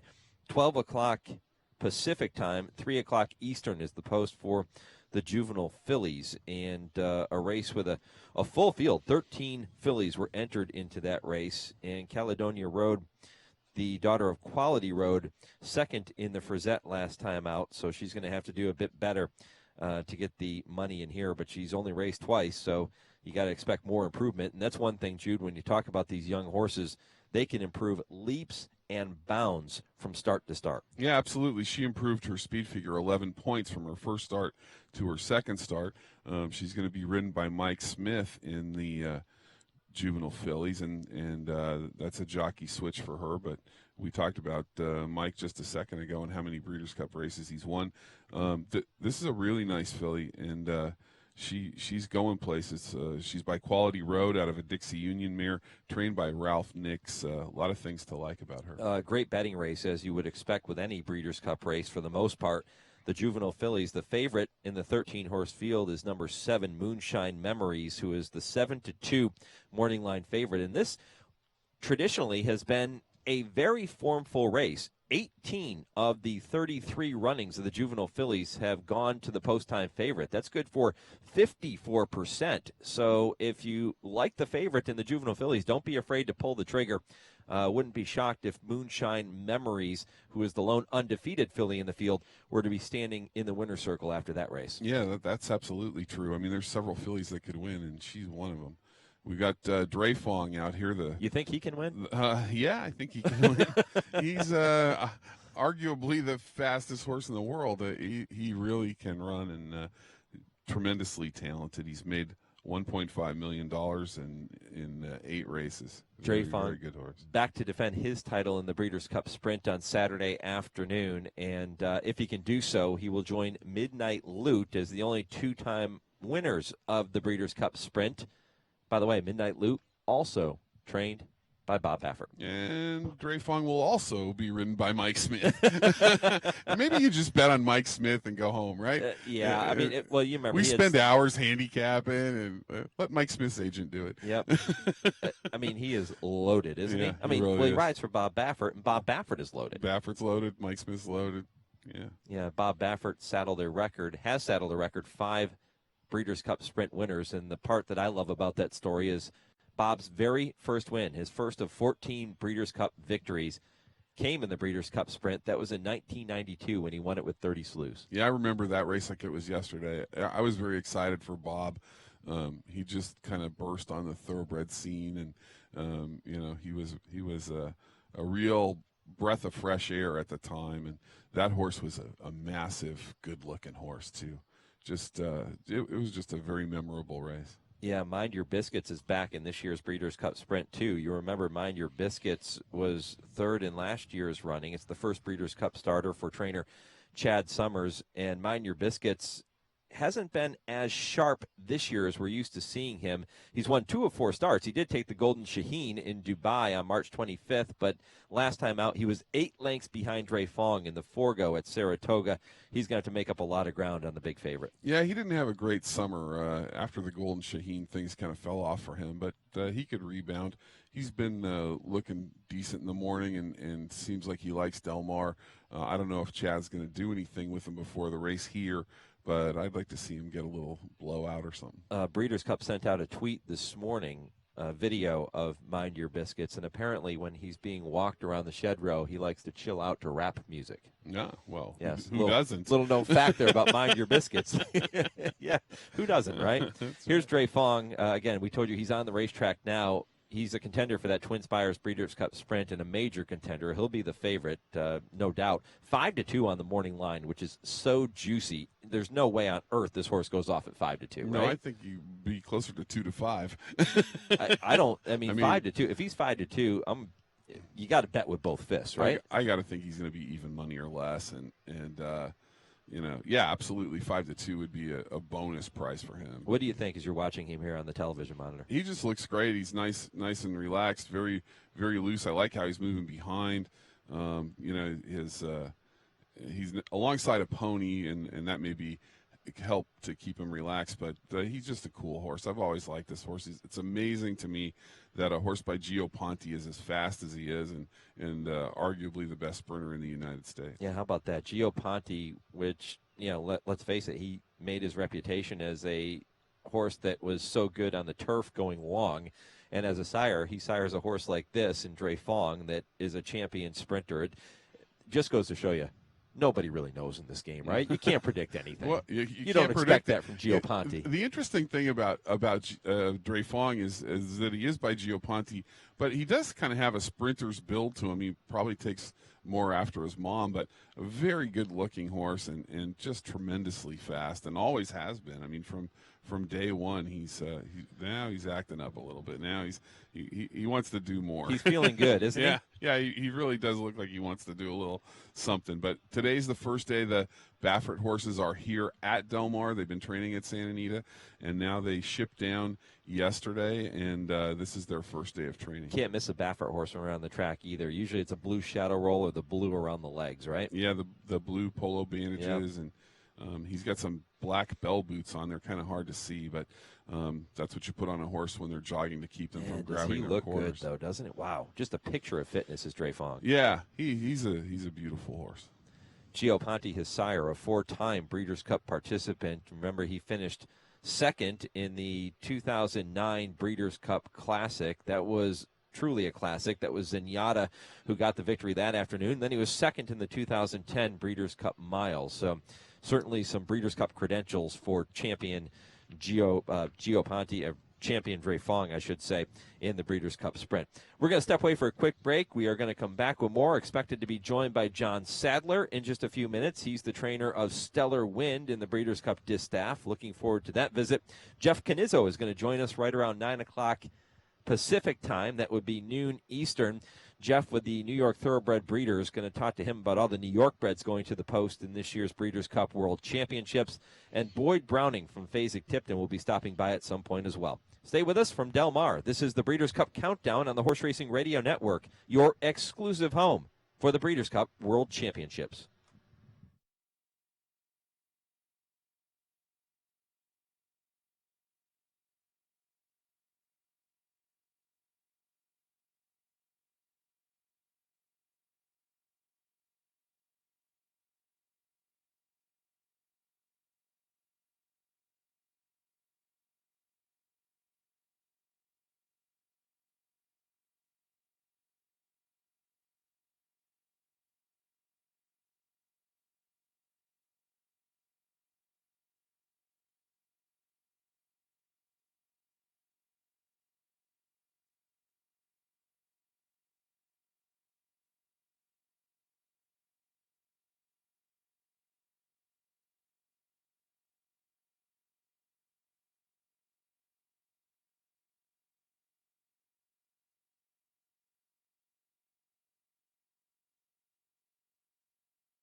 Mike Penna, Jude Feld, back with you on the Horse Racing Radio Network, the Breeders' Cup Countdown Show, presented by your Lexington, Kentucky area Jimmy John's. If you're throwing a Breeders' Cup party, why not call Jimmy John's? Freaky fast, freaky good, just like all the horses going to the post in the 34th Breeders' Cup World Championships. And JT awaiting trainer John Sadler, who is going to join us. That was Trevor Denman with the call of the Clement L. Hirsch, the second time that Stellar Wind has won that race. We'll see her in action as one of the horses to beat in the Breeders' Cup Distaff on Friday. Yeah, she's a sensational filly, Stellar Wind, and really the queen of California right now. One of the horses that she's going to face, Elate, is out there galloping right now, and she's galloping right along. Looks sensational this morning. Yeah, I had a chance to visit with Hall of Famer Bill Mott, who trains Elate, yesterday. Actually sat down with Bill and Richard Mandela together, which was amazing. We set up in Richard's barn and in his office and talked with them about some of their favorite memories as they pertain to the Breeders' Cup Distaff. And, of course, Bill trained two-time champion Royal Delta. Richard trained Beholder, who won the race twice, multiple champion, won 3 Breeders' Cup races, as a matter of fact. Pretty remarkable to sit down for that visit with those guys. And, Bill Mott, of course, looking for a 6th victory in the Distaff this year with Elate. Yeah, what a treat to be able to sit down with those guys. And, this filly Elate has really burst on the scene lately as a top contender for the Distaff. And she's a 3-year-old, but she runs numbers like an older filly, and really, really going to be tough, I think, this weekend. Elate coming into this year's Breeders' Cup Distaff following 2 powerful wins, including an 8 1/4 length score against older fillies and mares in the Beldame at Belmont Park on September 30th. Her 4 career victories have come at 4 different tracks. Keep that in mind. This is a filly that does not need to take her track with her, and that bodes well as she makes her first trip here to Del Mar. Yeah, well, it looks like she likes Del Mar. She's moving right along. Nice gallop and just looks sensational. She's been great every day here, and I think she's going to be super tough. It's interesting when you think about those 2 gentlemen, Bill Mott and Richard Mandela, and you think about the way they've been intertwined in the annals of thoroughbred racing throughout history. It's pretty remarkable, really. Even in the Breeders' Cup Distaff, it was, you remember the 2013 running at Santa Anita when Royal Delta came out looking to win a 3rd Distaff. Well, she didn't. She finished 4th that day, but the winner was Beholder, the first Distaff victory for her and Richard Mandela. And you kind of sensed, at least from a fan's perspective, that this was the passing of the torch. That was the last start for Royal Delta. Beholder was just kind of getting things rolling with her career and proved that she deserves to be the leading lady in that division. That was really neat. And then you think back to the Pacific Classic right here at Del Mar when Bill Mott came out with Cigar on that huge win streak, and Richard stopped it with Dare and Go. That's another day I'll never forget. Oh wow, that was something else. Well, it's funny. When I walked into the barn yesterday. Richard was there. Then Bill came in, and Bill says, "Okay, I need to do this because I need to head over and I have to sign some bourbon bottles or whatever it was that he had to sign. He had to sign Maker's some bottles. Mark bottles. It was a Maker's Mark bottles. He had to go sign those, and Richard looked at him and said, "Can't they make it Dare and Go bottles?" I saw, this is how this interview is going to start. This is going to be a good one. Yeah, right away. Poke the bear right away. Exactly. But, Cigar was stabled on the backside of me in Bill Shoemaker's barn, and I had a filly that was backed up to Cigar. And I kept teasing Patty Gallagher, who was Bill Shoemaker's assistant at the time, that I was going to knock the wall down so my filly could get bred. Little did I know it wouldn't have done me any good. But it was quite a day here at Del Mar. It was just a massive crowd and beautiful day, just gorgeous, and you couldn't ask for better racing. And then I'll never forget, I was standing down by the rail actually for the race, and Dare and Go just came out of nowhere and beat Cigar, and the place was hushed, and it was really cool. Great day, and happy for Richard for winning, but kind of disappointed that Cigar's streak had come to an end. But it was an amazing day here at Del Mar. Yeah, Bill Mott told me in that interview that Richard gave him a good old California schooling that day. He said he was so welcoming when he had him out here and said he'd set him up with anything he needed, and then that happened. And then he beat him like a drum. Yeah, and two good friends, two good rivals, and both unbelievable horsemen. Speaking of unbelievable horsemen, John Sadler will be stopping by the set here anytime now. He sent a text just a few moments ago, said he was walking over from the barn area. And if you've never been to Del Mar, the barn area can be quite a walk to where we are here on the front side next to the Breeders' Cup Breakfast Marquee. We are positioned down toward the top of the stretch, but the barn area is all the way, at least most of the barns, all the way behind us and on the far side of the racetrack, that backside as they call it. We should have sent an Uber for him. That's a long walk. He would probably prefer a limo. Well, maybe so, but probably has a little horse manure on his shoes, right? Yeah, he'll take what he can get. Stellar Wind, his contender. Boy, she has been so good, and she does have the home court advantage. We're going to ask John about that when he does join us. She's a perfect 3 for 3 since the fourth place finish in last year's Distaff, and she does love it here at Del Mar. She's 3 for 3 in her career over this main track. She's won that Grade 1 Clement L. Hirsch on 2 different occasions, including her last start back on July 30th. And that's interesting, too. She hasn't started since July. We'll ask John his thought process on bringing her in off of that long layoff. Well, it's kind of her usual pattern.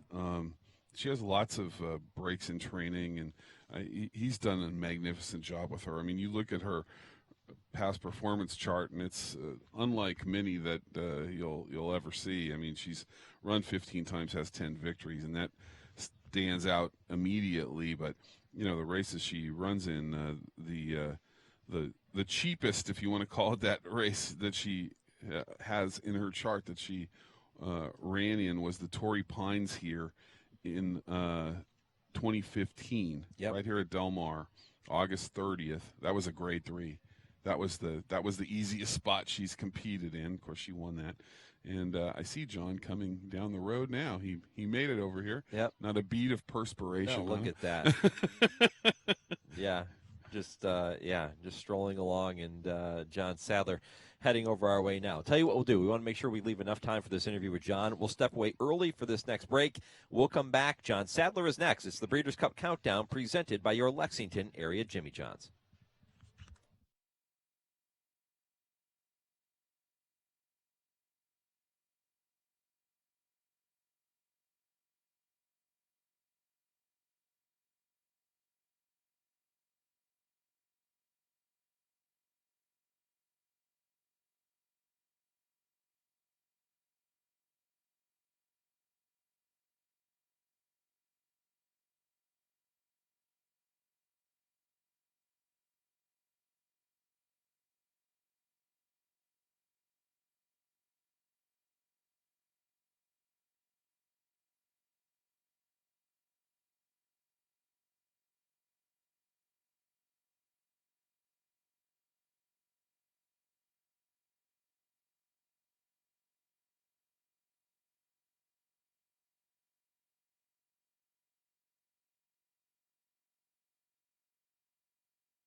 Welcome back to the Breeders' Cup Countdown Show, presented by your Lexington, Kentucky area Jimmy John's on the Horse Racing Radio Network.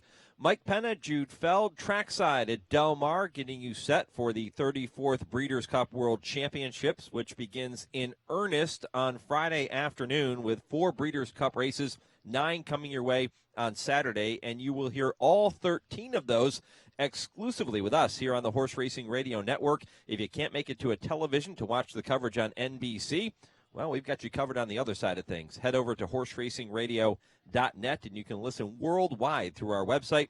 You can also tune in on SiriusXM satellite radio and affiliates across the country. A complete listing and more information is available on our website, horseracingradio.net. Happy to have you back with us. Larry Colmus had the call of the Beldame, Elate, just so powerful, so dominant that afternoon. We talked about her. She was on the track a short time ago. She looked pretty good this morning. One person hoping that she may not be quite as sharp on Friday is trainer John Sadler, who sends out Stellar Wind, 5-2 on the morning line, and no doubt one of the fillies to contend with in that Breeders' Cup Distaff on Friday. John, welcome, my friend. Happy to have you on board. Me. It's great to be here. Yeah, looking forward to the visit. And, yeah, we mentioned Elate. We heard that race call coming out of the break. She's been very good, but you hold serve with the home court advantage here with Stellar Wind, 3 for 3 at Del Mar. Yes, this is her her 4th start here. She's won her previous starts. She likes it down here, and, you know, it's kind of fun. We marched her right back into the same stall she's been in for the previous 3 years. So we feel good that she's really settled well, and we know she's handled this track every year. Talk about what you're seeing from her as she comes into this race that gives you confidence. Yeah, she's sitting on a big one. Well, with her, she's not what I call an A-plus worker. She's like a B-plus, B worker. She doesn't want to work super fast. If you want a good work with her, you got to put her with another horse, and she'll usually outwork them. So we give her some strong gallops, in between races. And she's just generally, I think the term I'd say is she looks like herself. You know, she looks like she always has. She's in good shape. So we feel good about it. You've done a magnificent job with her. You look at her form, and you've spaced her races just perfectly.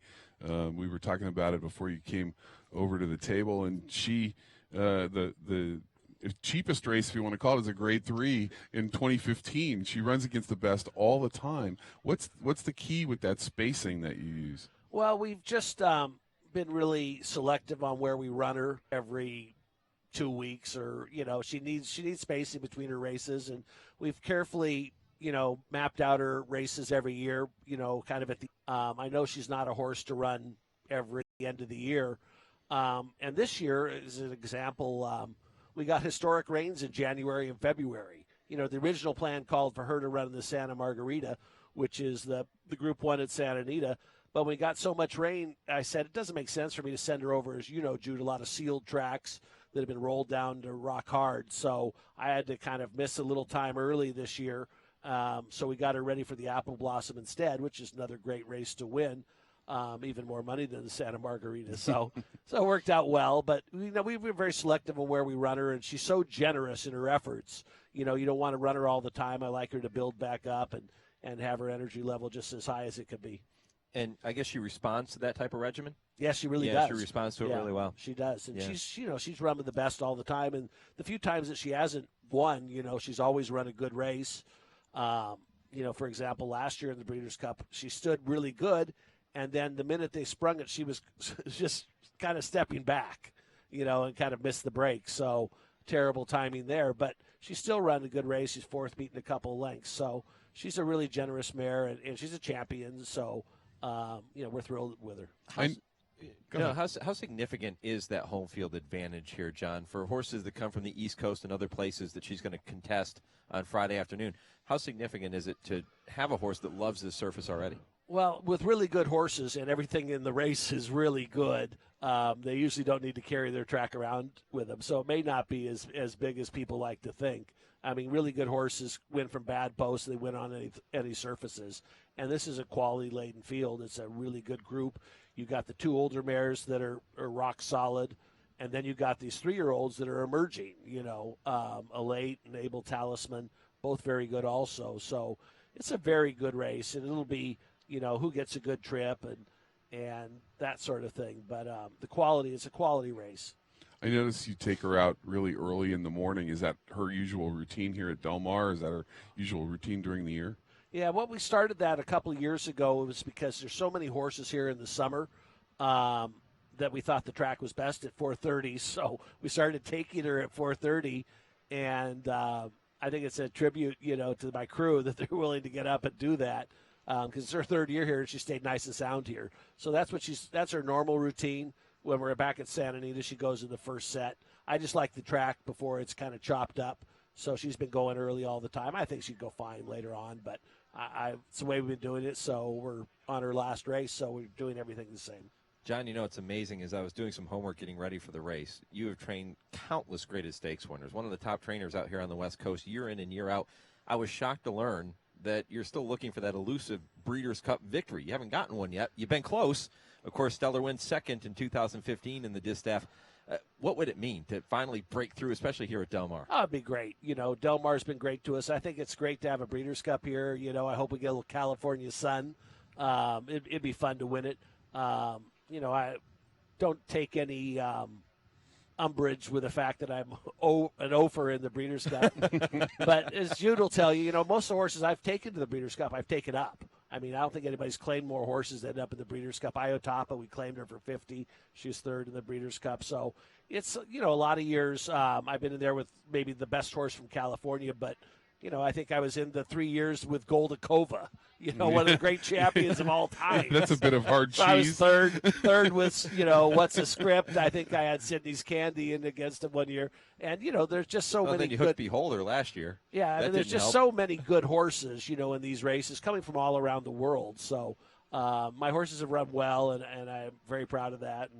And hopefully this is our year. We go back a long ways, and I can't remember Mel Air. Did she ever run in the Breeders' Cup, or No. was that before the Breeders' Cup? I think it was before. It might have been. Was it that far? But she was something else, huh? She was fantastic. Oh, she was fantastic. She was undefeated and probably ran, they said, the third or fourth fastest mile for a filly and mare ever. John Sadler with us here on the Horse Racing Radio Network, the Breeders' Cup Countdown Show, presented by your Lexington, Kentucky area Jimmy John's. John, when you look at Stellar Wind, you look at her running style and her pedigree. She's, of course, a daughter of 2007 Classic winner Curlin. She checks all the boxes, as they like to say, right? She checks all the boxes. Now it's just a matter of putting it all together on the big day. Yeah, absolutely. I mean, she's good at this. She has plenty of stamina in her. A mile and eighth is good for her. Might even be better than a mile and 16th.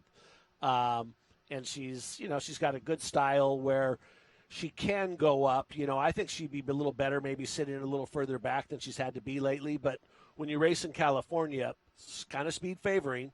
And a lot of times, last year and this year, she's been in with a really good quality speed horse. And you're not going to beat those horses if you sit back off them and let them cruise around in front. So Victor has kind of had to ride her a little bit hard to get her up in the race. And then she always seems to grind it out. I've been telling Victor, stop giving me a heart attack. He'll be at the, he'll come back. So, I knew I had that other one. Stop giving me a heart attack. He fits her so well. What is that relationship like? Really good. He'll come out and work her anytime I want him to work her. I think he worked her twice before the Breeders' Cup.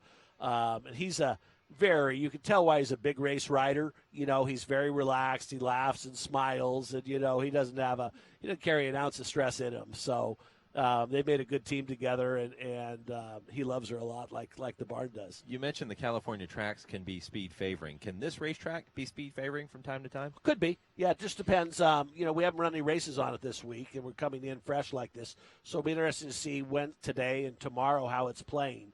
But it's a tight turns, and it's not the longest stretch in the world. So you have to be right there at the quarter pole, in my opinion, to win these big races. So we'll see how it plays, and we had a nice safe track this summer. I think that's what everybody's foremost concern is. You have a nice safe event and a nice safe track. So we'll see how it plays going forward. Yeah, well said. He's trainer John Sadler. Stellar Wind is his main contender here in the Breeders' Cup Distaff, and we'll see if at 5-2 on the morning line she can put it all together and finally break through in the distaff. She is very, very good, and she competes on her home track coming up on Friday afternoon. John, really appreciate the visit, my friend. Always fun to catch up, and Go get it done. All right, we'll have a good week, you guys, and hopefully we'll give you some California sun. There you go. All right, he's the best, John Sadler. All right, we're going to step away for another quick break. We'll come back. Jeff Canizzo is with the New York Thoroughbred Breeders Association. We're expecting a visit with him, and Boyd Browning, the president of Fasig-Tipton, set to stop by as well. From Del Mar, this is the Breeders' Cup Countdown on the Horse Racing Radio Network, your exclusive home for the Breeders' Cup World Championships.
Yeah, just ridiculous. Absolutely ridiculous. Disco Partner, a new world record in winning the Jaipur New York bred Disco Partner. And he is one of 5 New York breds set to compete in this year's Breeders' Cup World Championships. And boy, was he brilliant that afternoon. And so many of those New York bred runners we'll see over the 2 days have been brilliant as well. Keep in mind that New York breds have already garnered a couple of victories in the Breeders' Cup over the years. They had Day at the Spa, Filly and Mare Turf winner in 2014, and London Bridge, who won the marathon in 2013, and hoping that one of the 5, or maybe 2 or 3, or maybe even all 5, can add to that total coming up here over the championship days. Joined now by the executive director of the New York Thoroughbred Breeders, that is our good friend Jeff Canizzo. Jeff, first of all, congratulations on all the success of the program, and congratulations on getting 5 New York breds here, several of them by New York sires. Pretty cool. It is very cool, and 4 of the 5 are by New York sires, as you said, and it just goes to show where the quality of the program has come. Yeah, So. Yeah, incredible. it's such a great program, and people need to take advantage of it. I always tell people if I was a rich guy, I'd buy all New York breds, and I firmly believe that. I've told you that personally, too. I just, when I'm handicapping and I look at the races and I see how much money these New York breds are making, and the quality has just increased over the years. Day at the Spa was one of my favorite horses, and she really put me onto the New York bred thing. And then after that, it's just been straight up. I mean, you guys are just doing a great job. Yeah, it really is a testament of the people that are involved in New York and where they've come. And, we're seeing it here, Breeders' Cup weekend, year in and year out. And I think it's going to be exciting. You talk about, people that are buying New York bred horses, and it's happening, worldwide. We look at a horse like Great Expectations, right, who's by Frost Giant and New York Stallion. He sold and bought, and he's actually running here in California. Yep. But they've taken advantage of our program and run some New York bred stakes back home at Belmont. So it's really exciting to watch, and I think it's certainly going to grow as we go forward too.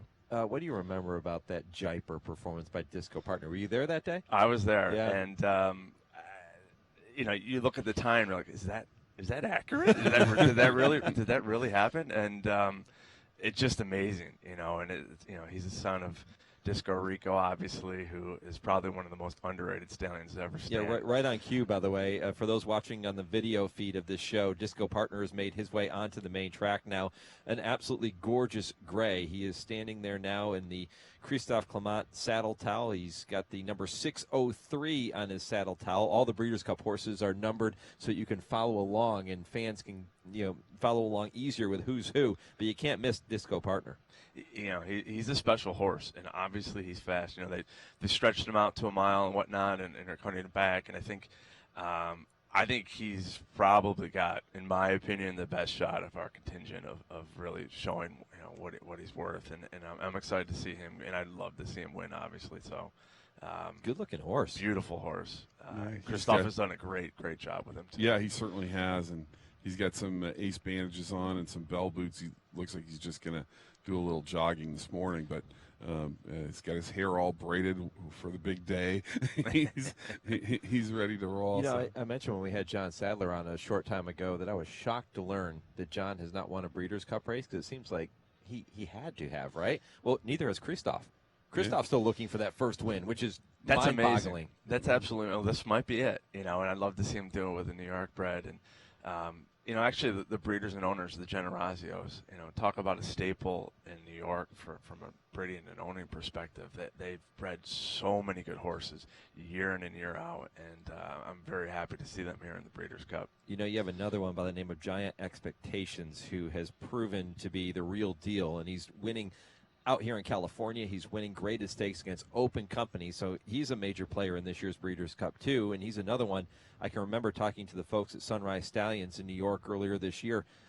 He's by a New York Stallion in Frost Giant, and this might be the best Frost Giant that we've seen in some time. I think so. And it's great for him to showcase what he can do, and what the kind of foals he can actually have. And for him to be on the West Coast, it's nice to see a New York side horse that's racing out here. And in the mile, I think he's very live, and he's got as good a shot as anybody. At the same time, Sharp Azteca is by Freud, right? He's one of the only Freuds who are not actually New York bred, but he's a progeny of Freud, and if not the best Freud to race, obviously the top two.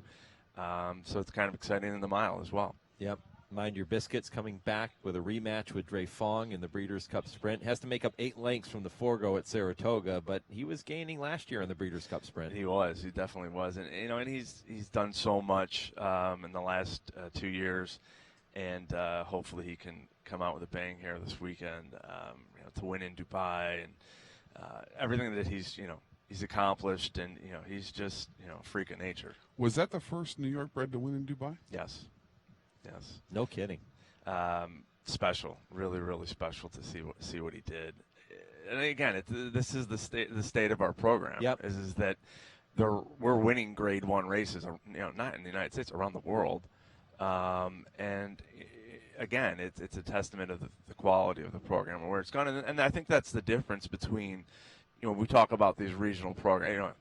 There's so many regions that have various programs now and incentives and trying to lure people in to be breeding there in each state. And in New York, the difference is that we're our success is based on the quality of what's happening. And I think that's really what everyone should strive for, is that we don't want to be considered a regional program, and we don't want the fact that it has NY attached to the end of the name should really be irrelevant, other than the fact that it's just added value for that horse. So, performing and winning Breeders' Cup races is really what I think everyone that's breeding and owning should strive for. Are you able, Jeff, to put your finger on one or two things and say, okay, this is the reason that this program has gotten to the level that it is now?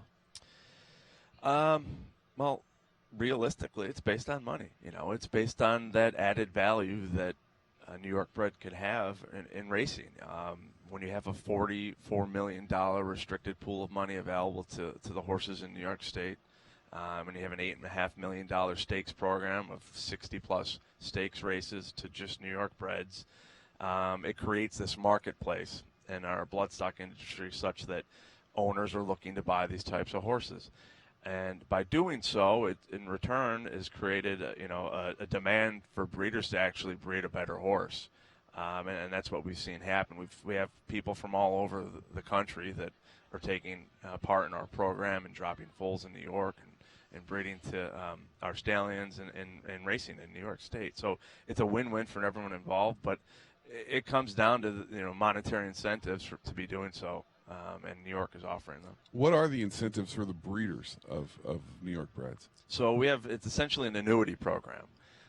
Where if you are the breeder on record of a foal, which is basically when the foal drops in the state, you get paid a percentage for however that foal does on the racetrack. So you actually have to perform. It's not just a subsidy that you're getting just for breeding. It's you got to breed a horse that can win and hit the board. So first through third, if it's New York sired, it's essentially 30% for a win. If it's out of state sired, it's 15% or half. And then second and third is half of those. So it's first through third, you're getting a percentage of the purse money for the longevity and racing career of that foal, as long as it's racing in New York State. Talking with Jeff Canizzo, who is the executive director of the New York Thoroughbred Breeders. 5 New York breds set to go to the post in this year's Breeders' Cup World Championships. Jeff, rightfully so, we focus on all of the positive things that are happening with that New York bred program. But when you look ahead, down the road 2, 3, 4 years, what are some of the main challenges facing the program in terms of trying to grow it to even greater heights? What's interesting is that our success is become a component of somewhat difficulty or challenging for the people involved, is that it's so competitive now, right? And so many different people are involved at different scales. So being able to get into certain sales based on pedigrees and confirmation and whatnot, it's become extremely competitive. So it's almost like we're upping the bar for everyone involved in the state to do better. And I think that's one of the challenges for generally for the people there, is that they continue to have to up their game, which is a good problem, obviously, to have. And just nationally, New York, the same issues that nationally that we face everywhere, and obviously in our program too. But with the shrinking foal crop sizes and nationally, and the number of races we're running and field size and handle and whatnot. So there's a lot of things that trickle down to our program that everyone else is facing as well. You bring up the sales. We're going to be joined here in just a couple of minutes on the show by Boyd Browning, who is the president of Fasig-Tipton. Each year we have the chance to broadcast the Fasig-Tipton Saratoga sale, which is an open sale. And then following that, they have the Fasig-Tipton New York bred sale. And what we're seeing is New York breds selling in the select sale prior to the actual New York bred sale and coming close, if not being the session topper on a couple of those nights. And then we're seeing the New York bred sale be extremely strong, too. So it's getting even more difficult to buy a New York bred because the prices are going so high, which is, again, a great problem. It is. And, and it's like we continue to set records year in and year out. And I get asked the same question every year. I'm sure Boyd does, too, is how are you going to perform this year? And, every year I get a little skeptical. Like, well, we're going to do better than last year, but we keep doing it. And we set records again this summer, both in the select and in the open sale. And I think that's one of the other areas that breeders now in New York are facing is that we're raising the bar so much that the quality of the horses that we have couldn't sell in the open sale in Saratoga, and people have to face that decision of, do I want to put the horse in this sale or do I want to go back into my pool of New York bred preferred horses? And it's obviously a tough question, and it's a good one that I think everyone has to face. So, yeah, Jeff, we'll keep it rolling. Good luck with the New York breds here in the Breeders' Cup World Championships, and let's go get it done. I think so. Hopefully. We go. Thanks, partner. Appreciate it. Jeff Knizzo, the executive director of the New York Thoroughbred Breeders, with us here on the Horse Racing Radio Network and Breakfast at Breeders' Cup, the Breeders' Cup Countdown Show, presented by your Lexington, Kentucky area Jimmy Johns. We'll get to another break. We'll come back. Boyd Browning, the president of Fasig-Tipton, is in the on-deck circle. He'll join us next. Stay with us. This is the Breeders' Cup Countdown, presented by your Lexington area Jimmy Johns.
Kurt Becker with the call of that memorable Breeders' Cup mile at Keeneland. That was Teppan getting the victory that afternoon. Teppan, one of the stars that we're going to see go under the gavel at the Fasig-Tipton November sale in Lexington, Kentucky.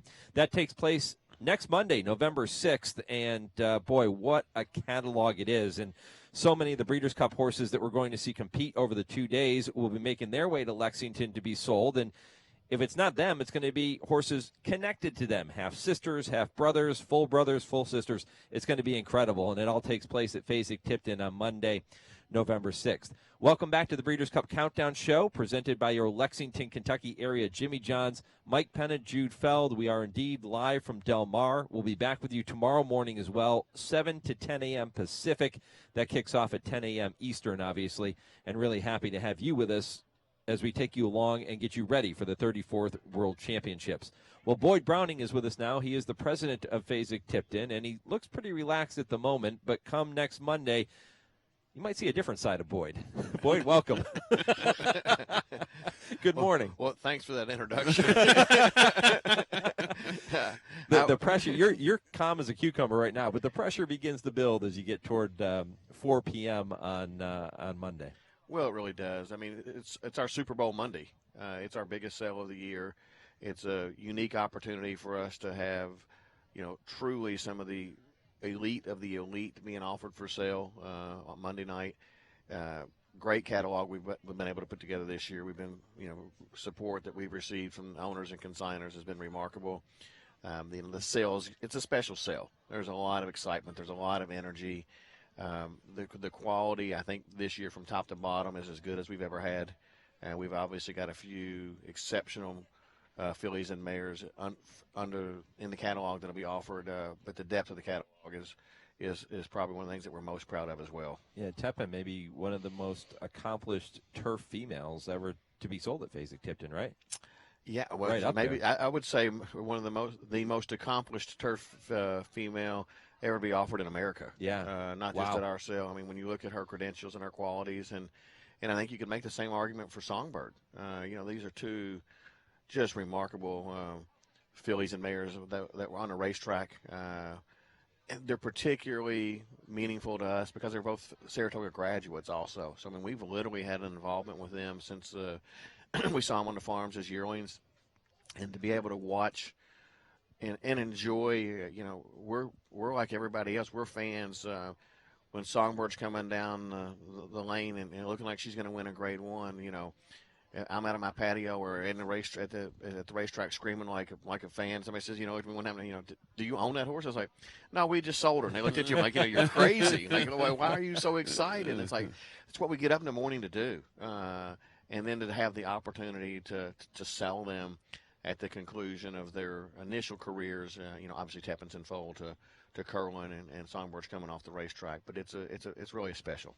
I want to go back and correct something I said earlier in the show. Abel Tasman was on the track, and I mentioned that Abel Tasman was heading to Lexington to be sold next week in that sale. That is actually not true. Abel Tasman isn't going, but you do have the half-sister to Abel Tasman. We've got a beautiful stakes-performing half-sister to Abel Tasman in a sale that should prove to be very popular also. But, we'll wish to Abel Tasman a lot of success this weekend, and, we're going to have a sale in 2018. We'll have a sale in 2019 and 20 and so forth. So plant the seed. We'll now. Certainly, you would be correct in assuming we might have had a few conversations already, and we'll continue to have those just to express our interest in the special horses. It's kind of fun. One of the cool things about that sale, I think, is the catalog. The catalog itself. I mean, it's always got some of the best female horses in the world in it, and it's like a coffee table book. There's pictures of the horses and their pedigrees. It's just a gorgeous thing. Just to sit there and read it, and you start to drool a little bit and wish you had more money. It is. It's special, and that's one of the reasons that we do the catalog the way that it is, and we're fortunate that it's the size of the catalog is such that we can do that. But essentially, the catalog, each horse has a story to tell. And we try to tell that story as best that we can.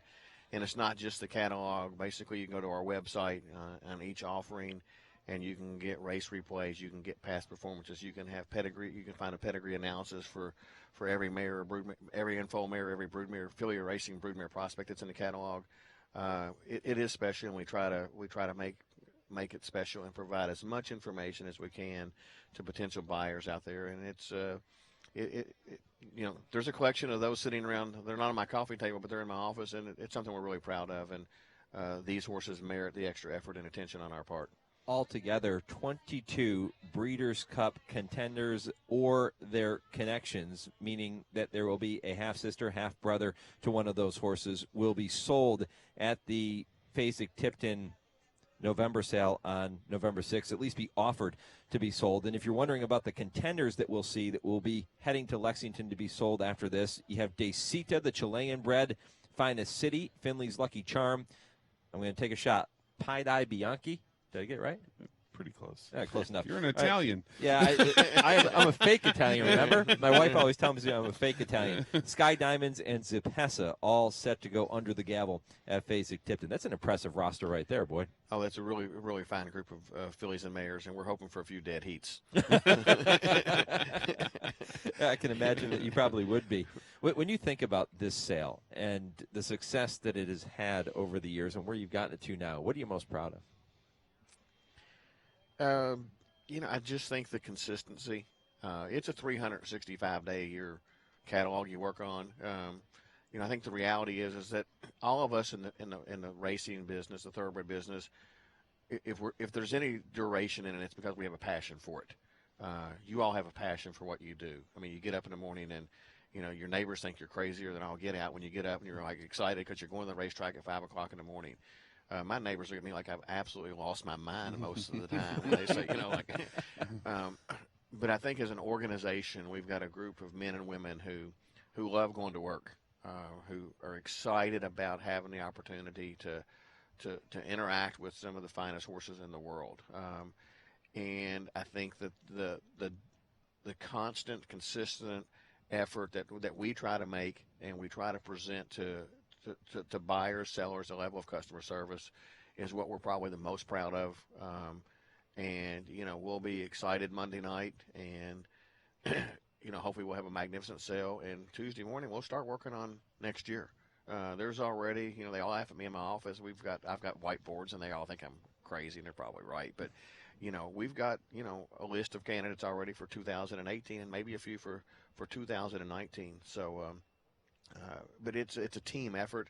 You look through, and I go through the catalog and say, how do we get this one and who helped there? And you look up, and it's a collective effort from a large number of people who are dedicated professionals associated with Fasig-Tipton. Where did your passion come from for the sport? Mine's different. My story is fairly unique. My family really wasn't in the horse business. I started out as a CPA in a public accounting firm. And went to work for Fasig-Tipton, I'm not going to even admit that almost 30 years ago. I used to go to Keeneland when I was a child. My grandfather and I'd go on spring break. We'd pull up in the worst car in the world.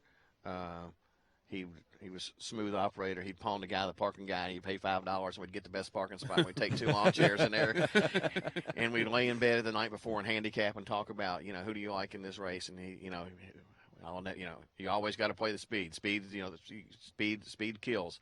But really, I've fallen in love with the game since I've been at Fasig-Tipton, and it was a gradual transition. It's the people. The horses are magnificent, obviously, but it's we get to interact with a wide variety of characters. My wife kind of laughs at the phone. She's like, you're on the phone, and the nicknames, the people that you're dealing with. She's like, you don't deal with the traditional, hello Jim, hello John. It's like there's and the conversation. Scooter. Yeah, you're right. It's different, but it's the people and the opportunity. I think we can all recognize greatness when you see it. And it's hard to describe it, but you see a horse like Songbird. And she takes your breath away, both at the end of the shank and watching her perform. And you watch, the World Series this year. It's been remarkable. You see greatness, and greatness when you see it.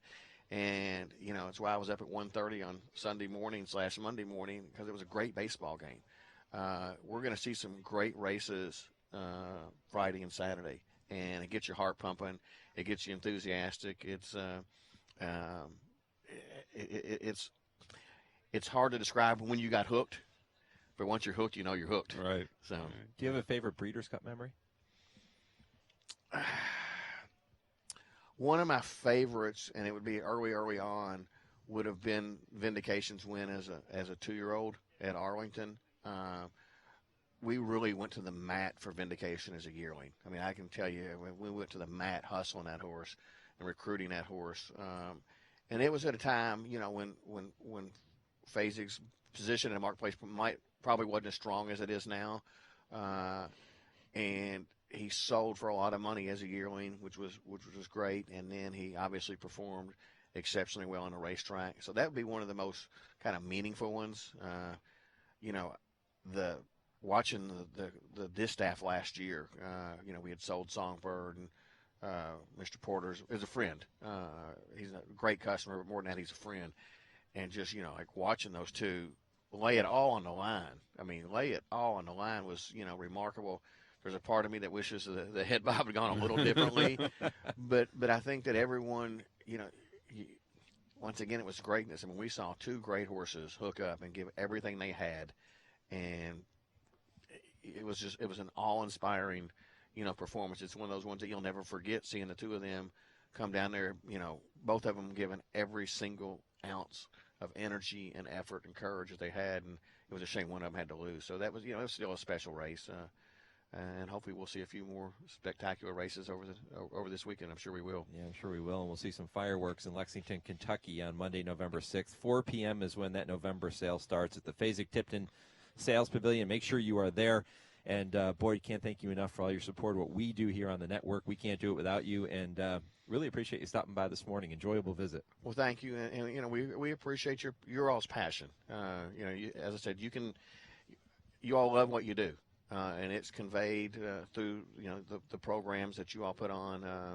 We're proud to be a part of it, and hope we can all keep doing it for a long time. Thanks, my friend. Okay. Boyd Browning, Right. president of Fasig-Tipton. We'll step away for one more break. When we come back, jockey Jose Ortiz will step into the guest chair, and we'll look forward to that visit. That's next from Del Mar. This is the Breeders' Cup Countdown on the Horse Racing Radio Network, your exclusive home for the Breeders' Cup World Championships.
Jose Ortiz, who is making his way to the set now. We'll slide him into the chair momentarily.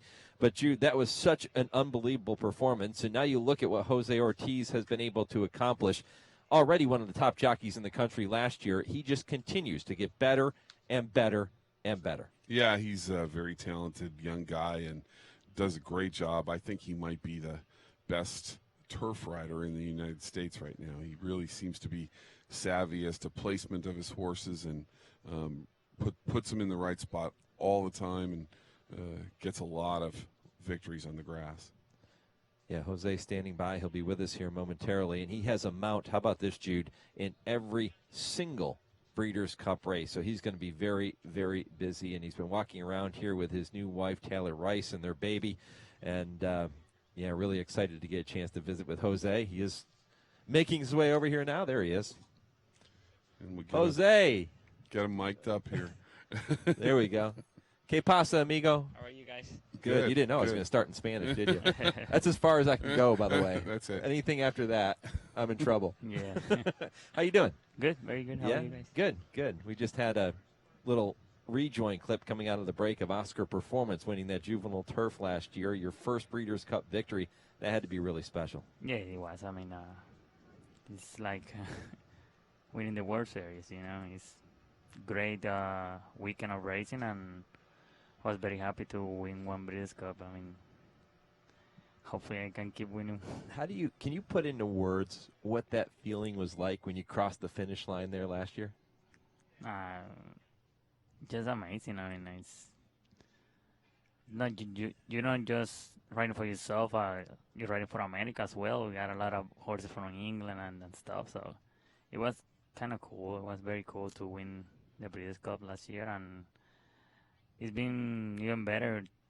Keep going with Oscar Performance and see his development, and this year we will see if he be able to go 1.5 miles with the older boys. What do you think? Can he do it? Yeah, he can. He ran very well last time, and he won the Secretaria with 3 years, but going 1.25 miles, and that day he ran faster than the Arlington Million horses.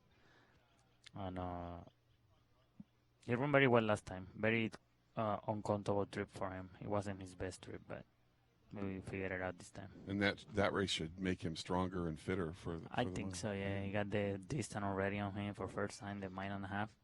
And he never quit on me. He lost second by a nose, and Beach Patrol ran really well. He had a great trip. I tried to follow him the whole way, but my horse don't like to be, inside, and he'd be better on the lead or in the clear, and we got a good post for that.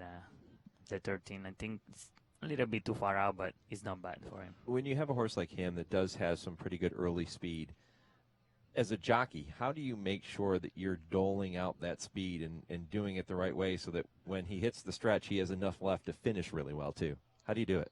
I mean, I just go with the flow. If he break well, I just let him get to the position that he feel comfortable, that he's relaxed and he's comfortable, and I'm comfortable with it. If he doesn't break too well, so you have to manage how much do you want to use as early, so you don't get out of horse in the last quarter of a mile. That is the most important part of the race. You're such a good turf rider. You always seem to position your horses in the right spot. How did you learn that? And just, with obviously, as much as you ride, as much as you learn. So I just learned that wherever the horse is comfortable on the turf, he's comfortable. Just don't go too much by the paper or try to put him where the papers say he should be. I think it's better let him break and let him relax, and then he will always will give you a good run in the last quarter of a mile. Ramon Dominguez told me that one time, and I think nobody better. Exactly. It's funny, Jose, when I wouldn't say funny, but it's great to see that you have a mount now in every single Breeders' Cup race. You're going to be a very busy man over these 2 days, which is exactly what you want. But when you're preparing to ride these horses in the Breeders' Cup, how do you do it? Are you watching video? Are you studying the racing form? Take us through your preparation. So most of them, I've been riding them. So the few that I have never rode, so then I'm going to watch videos of them, and obviously the paper will tell me. I mean, it's very big fields, so you just gotta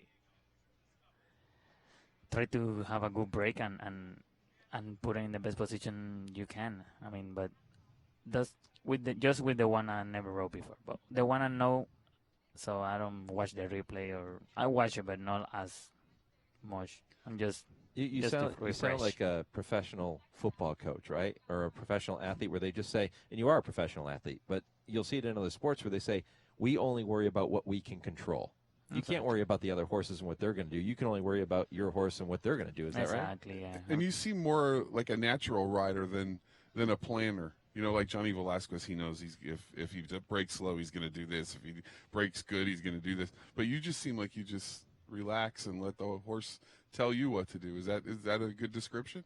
Yeah, I mean, I know you have to listen to trainers, you know, but yeah, I do my homework very good, and I try to put the horses in the best position for them to win. But some of them, you just gotta let them what they wanna do. I mean, you gotta put the hands down, let them relax. Wherever they comfortable, they comfortable. They on the lead comfortable, they break, run, and they comfortable there, even if you're not supposed to be there. So you don't want to strangle them back. Right. It's a game of real estate. Exactly. Just let it be, and if he relax the first part of the race, the second part of the race, he will give you what he had. There was racing here at Del Mar starting today. Are you going to get a chance to ride a couple of races here? Because you've never been, today, right? Yeah, I ride one today. It was originally with me on the paper, but Godolphin have contract with William Buick, so they told me that William was gonna ride the horse, and I say, okay, no problem, I understand. It's part of the game. He got contract with you guys. Yeah, you don't want to irritate them. Yeah. And but they found out later on that William can ride. I think he got days until today, so I'll be able to ride the horse today, the 5th race.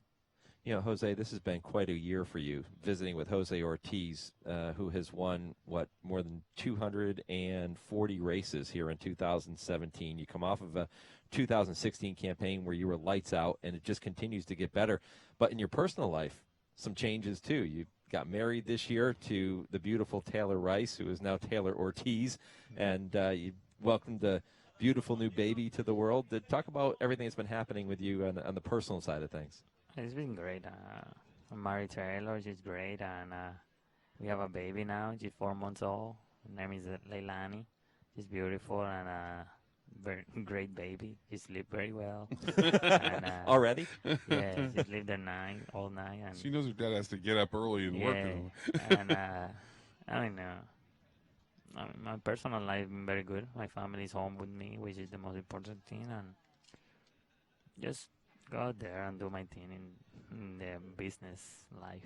Yeah, you mentioned your family. You're a native of Puerto Rico, and we know the devastation that Puerto Rico has experienced because of the hurricanes. Is all your family safe? Are they here with you? Or? Yeah, everybody's okay. My family that's still there and friends, they just got no power, but they got water and stuff, so it's good. The power with a generator, you can fix that. So it's not the tough part is to find the gasoline, and my mom, dad, my grandparents are with us, so that's the most important thing. We've seen so many athletes in other sports doing things to help Puerto Rico, especially athletes that are from Puerto Rico. Have you done a few things over the past couple of months to try to help people over there too? Yeah, we try to help, send a few generators, water and stuff. That's the most you can do. I mean, can't do much. Jose Ortiz with us here on the Horse Racing Radio Network. Looking forward to seeing him in 13 Breeders' Cup races. And, again, his little girl will be watching. That has to be special to be. I know she can't quite comprehend what Daddy's doing yet, but it has to be special to have her here with you through these 2 days, right? Exactly, yeah. She probably don't know, but she will know. Yeah. She'll go back and watch. Yeah. She will for sure. Let's get her a few pictures. How about your brother? When's he coming out? Is He's he already here? getting in today. He is, okay. Yeah. All right. What's it like riding against him? Fun? Yeah, normal like everybody else, like anybody else I ride with. He's very competitive, but he's good to ride with, and I have learned a lot from him. He teaches me basically everything I know, so it's very fun. You're the best, my friend. Thank you for coming by for a little bit. Thank Appreciate the visit. All the best, and every time you get a leg up, safe trip. Thank you. I appreciate it.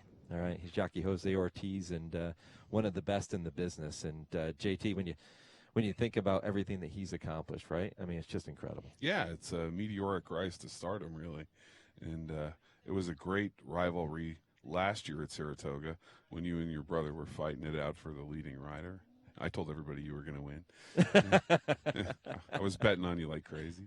And, it's fantastic. One thing before you go, you sometimes ride at night, too. I mean, you're like a wild man. You never stop. When I have to. We're trying to take it easy now because the end of the year, the Breeders' Cup and everything. But so you're gonna back off a little bit now after the Breeders' Cup? No, we already did. Before Saratoga, we were riding Monday, Tuesday. I go to Prescott and ride because my wife's family is from there. They're all there. I mean, Gwen Rice is her father that trains. Her uncles, her two brothers trains over there. So I go over there and ride for them, and she go with me, and we spend time with the other side of the family, which is good too. Yeah. And I ride a couple, win a couple if I can, and I mean just fun. Good job. If I could ride the 7 days, I'll ride the 7 days. It don't really make me too tired. I mean, you don't feel like it's work. No. I just do what I like, and it's great. I mean, just blessed to be able to do what you love, and if I can do it, if I have to do the 7 days for the week, I will. Yeah, one of the true good guys in the sport, Jose Ortiz. Jose, appreciate the visit, bud. All right, thank you.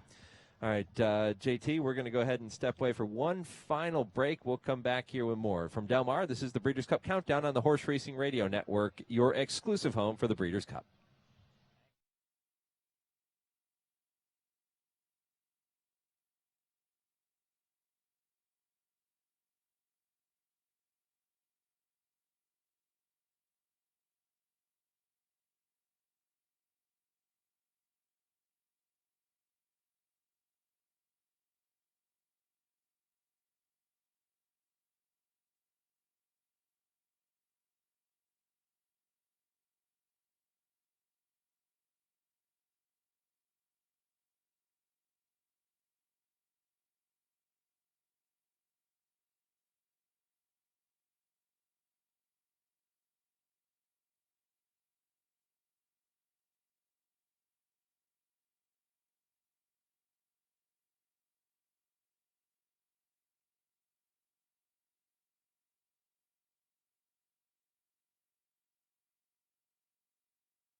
stopping by this morning. Joe Harper, the president of Del Mar, trainer John Sadler, Jeff Canizzo, Boyd Browning, and jockey Jose Ortiz. We're back tomorrow morning, 7 a.m. Pacific, 10 a.m. Eastern. Make sure you join us at breederscup.com, horseracingradio.net. And, Jude, been a lot of fun. Oh, it's been a great day. Really enjoyed it. Yeah. Excited to bring you all that coverage Friday and Saturday, and excited to be back here tomorrow. Check out the podcast of this show on our website, horseracingradio.net. For Jude Feld, I'm Mike Penna. Thanks for watching. We'll be back tomorrow.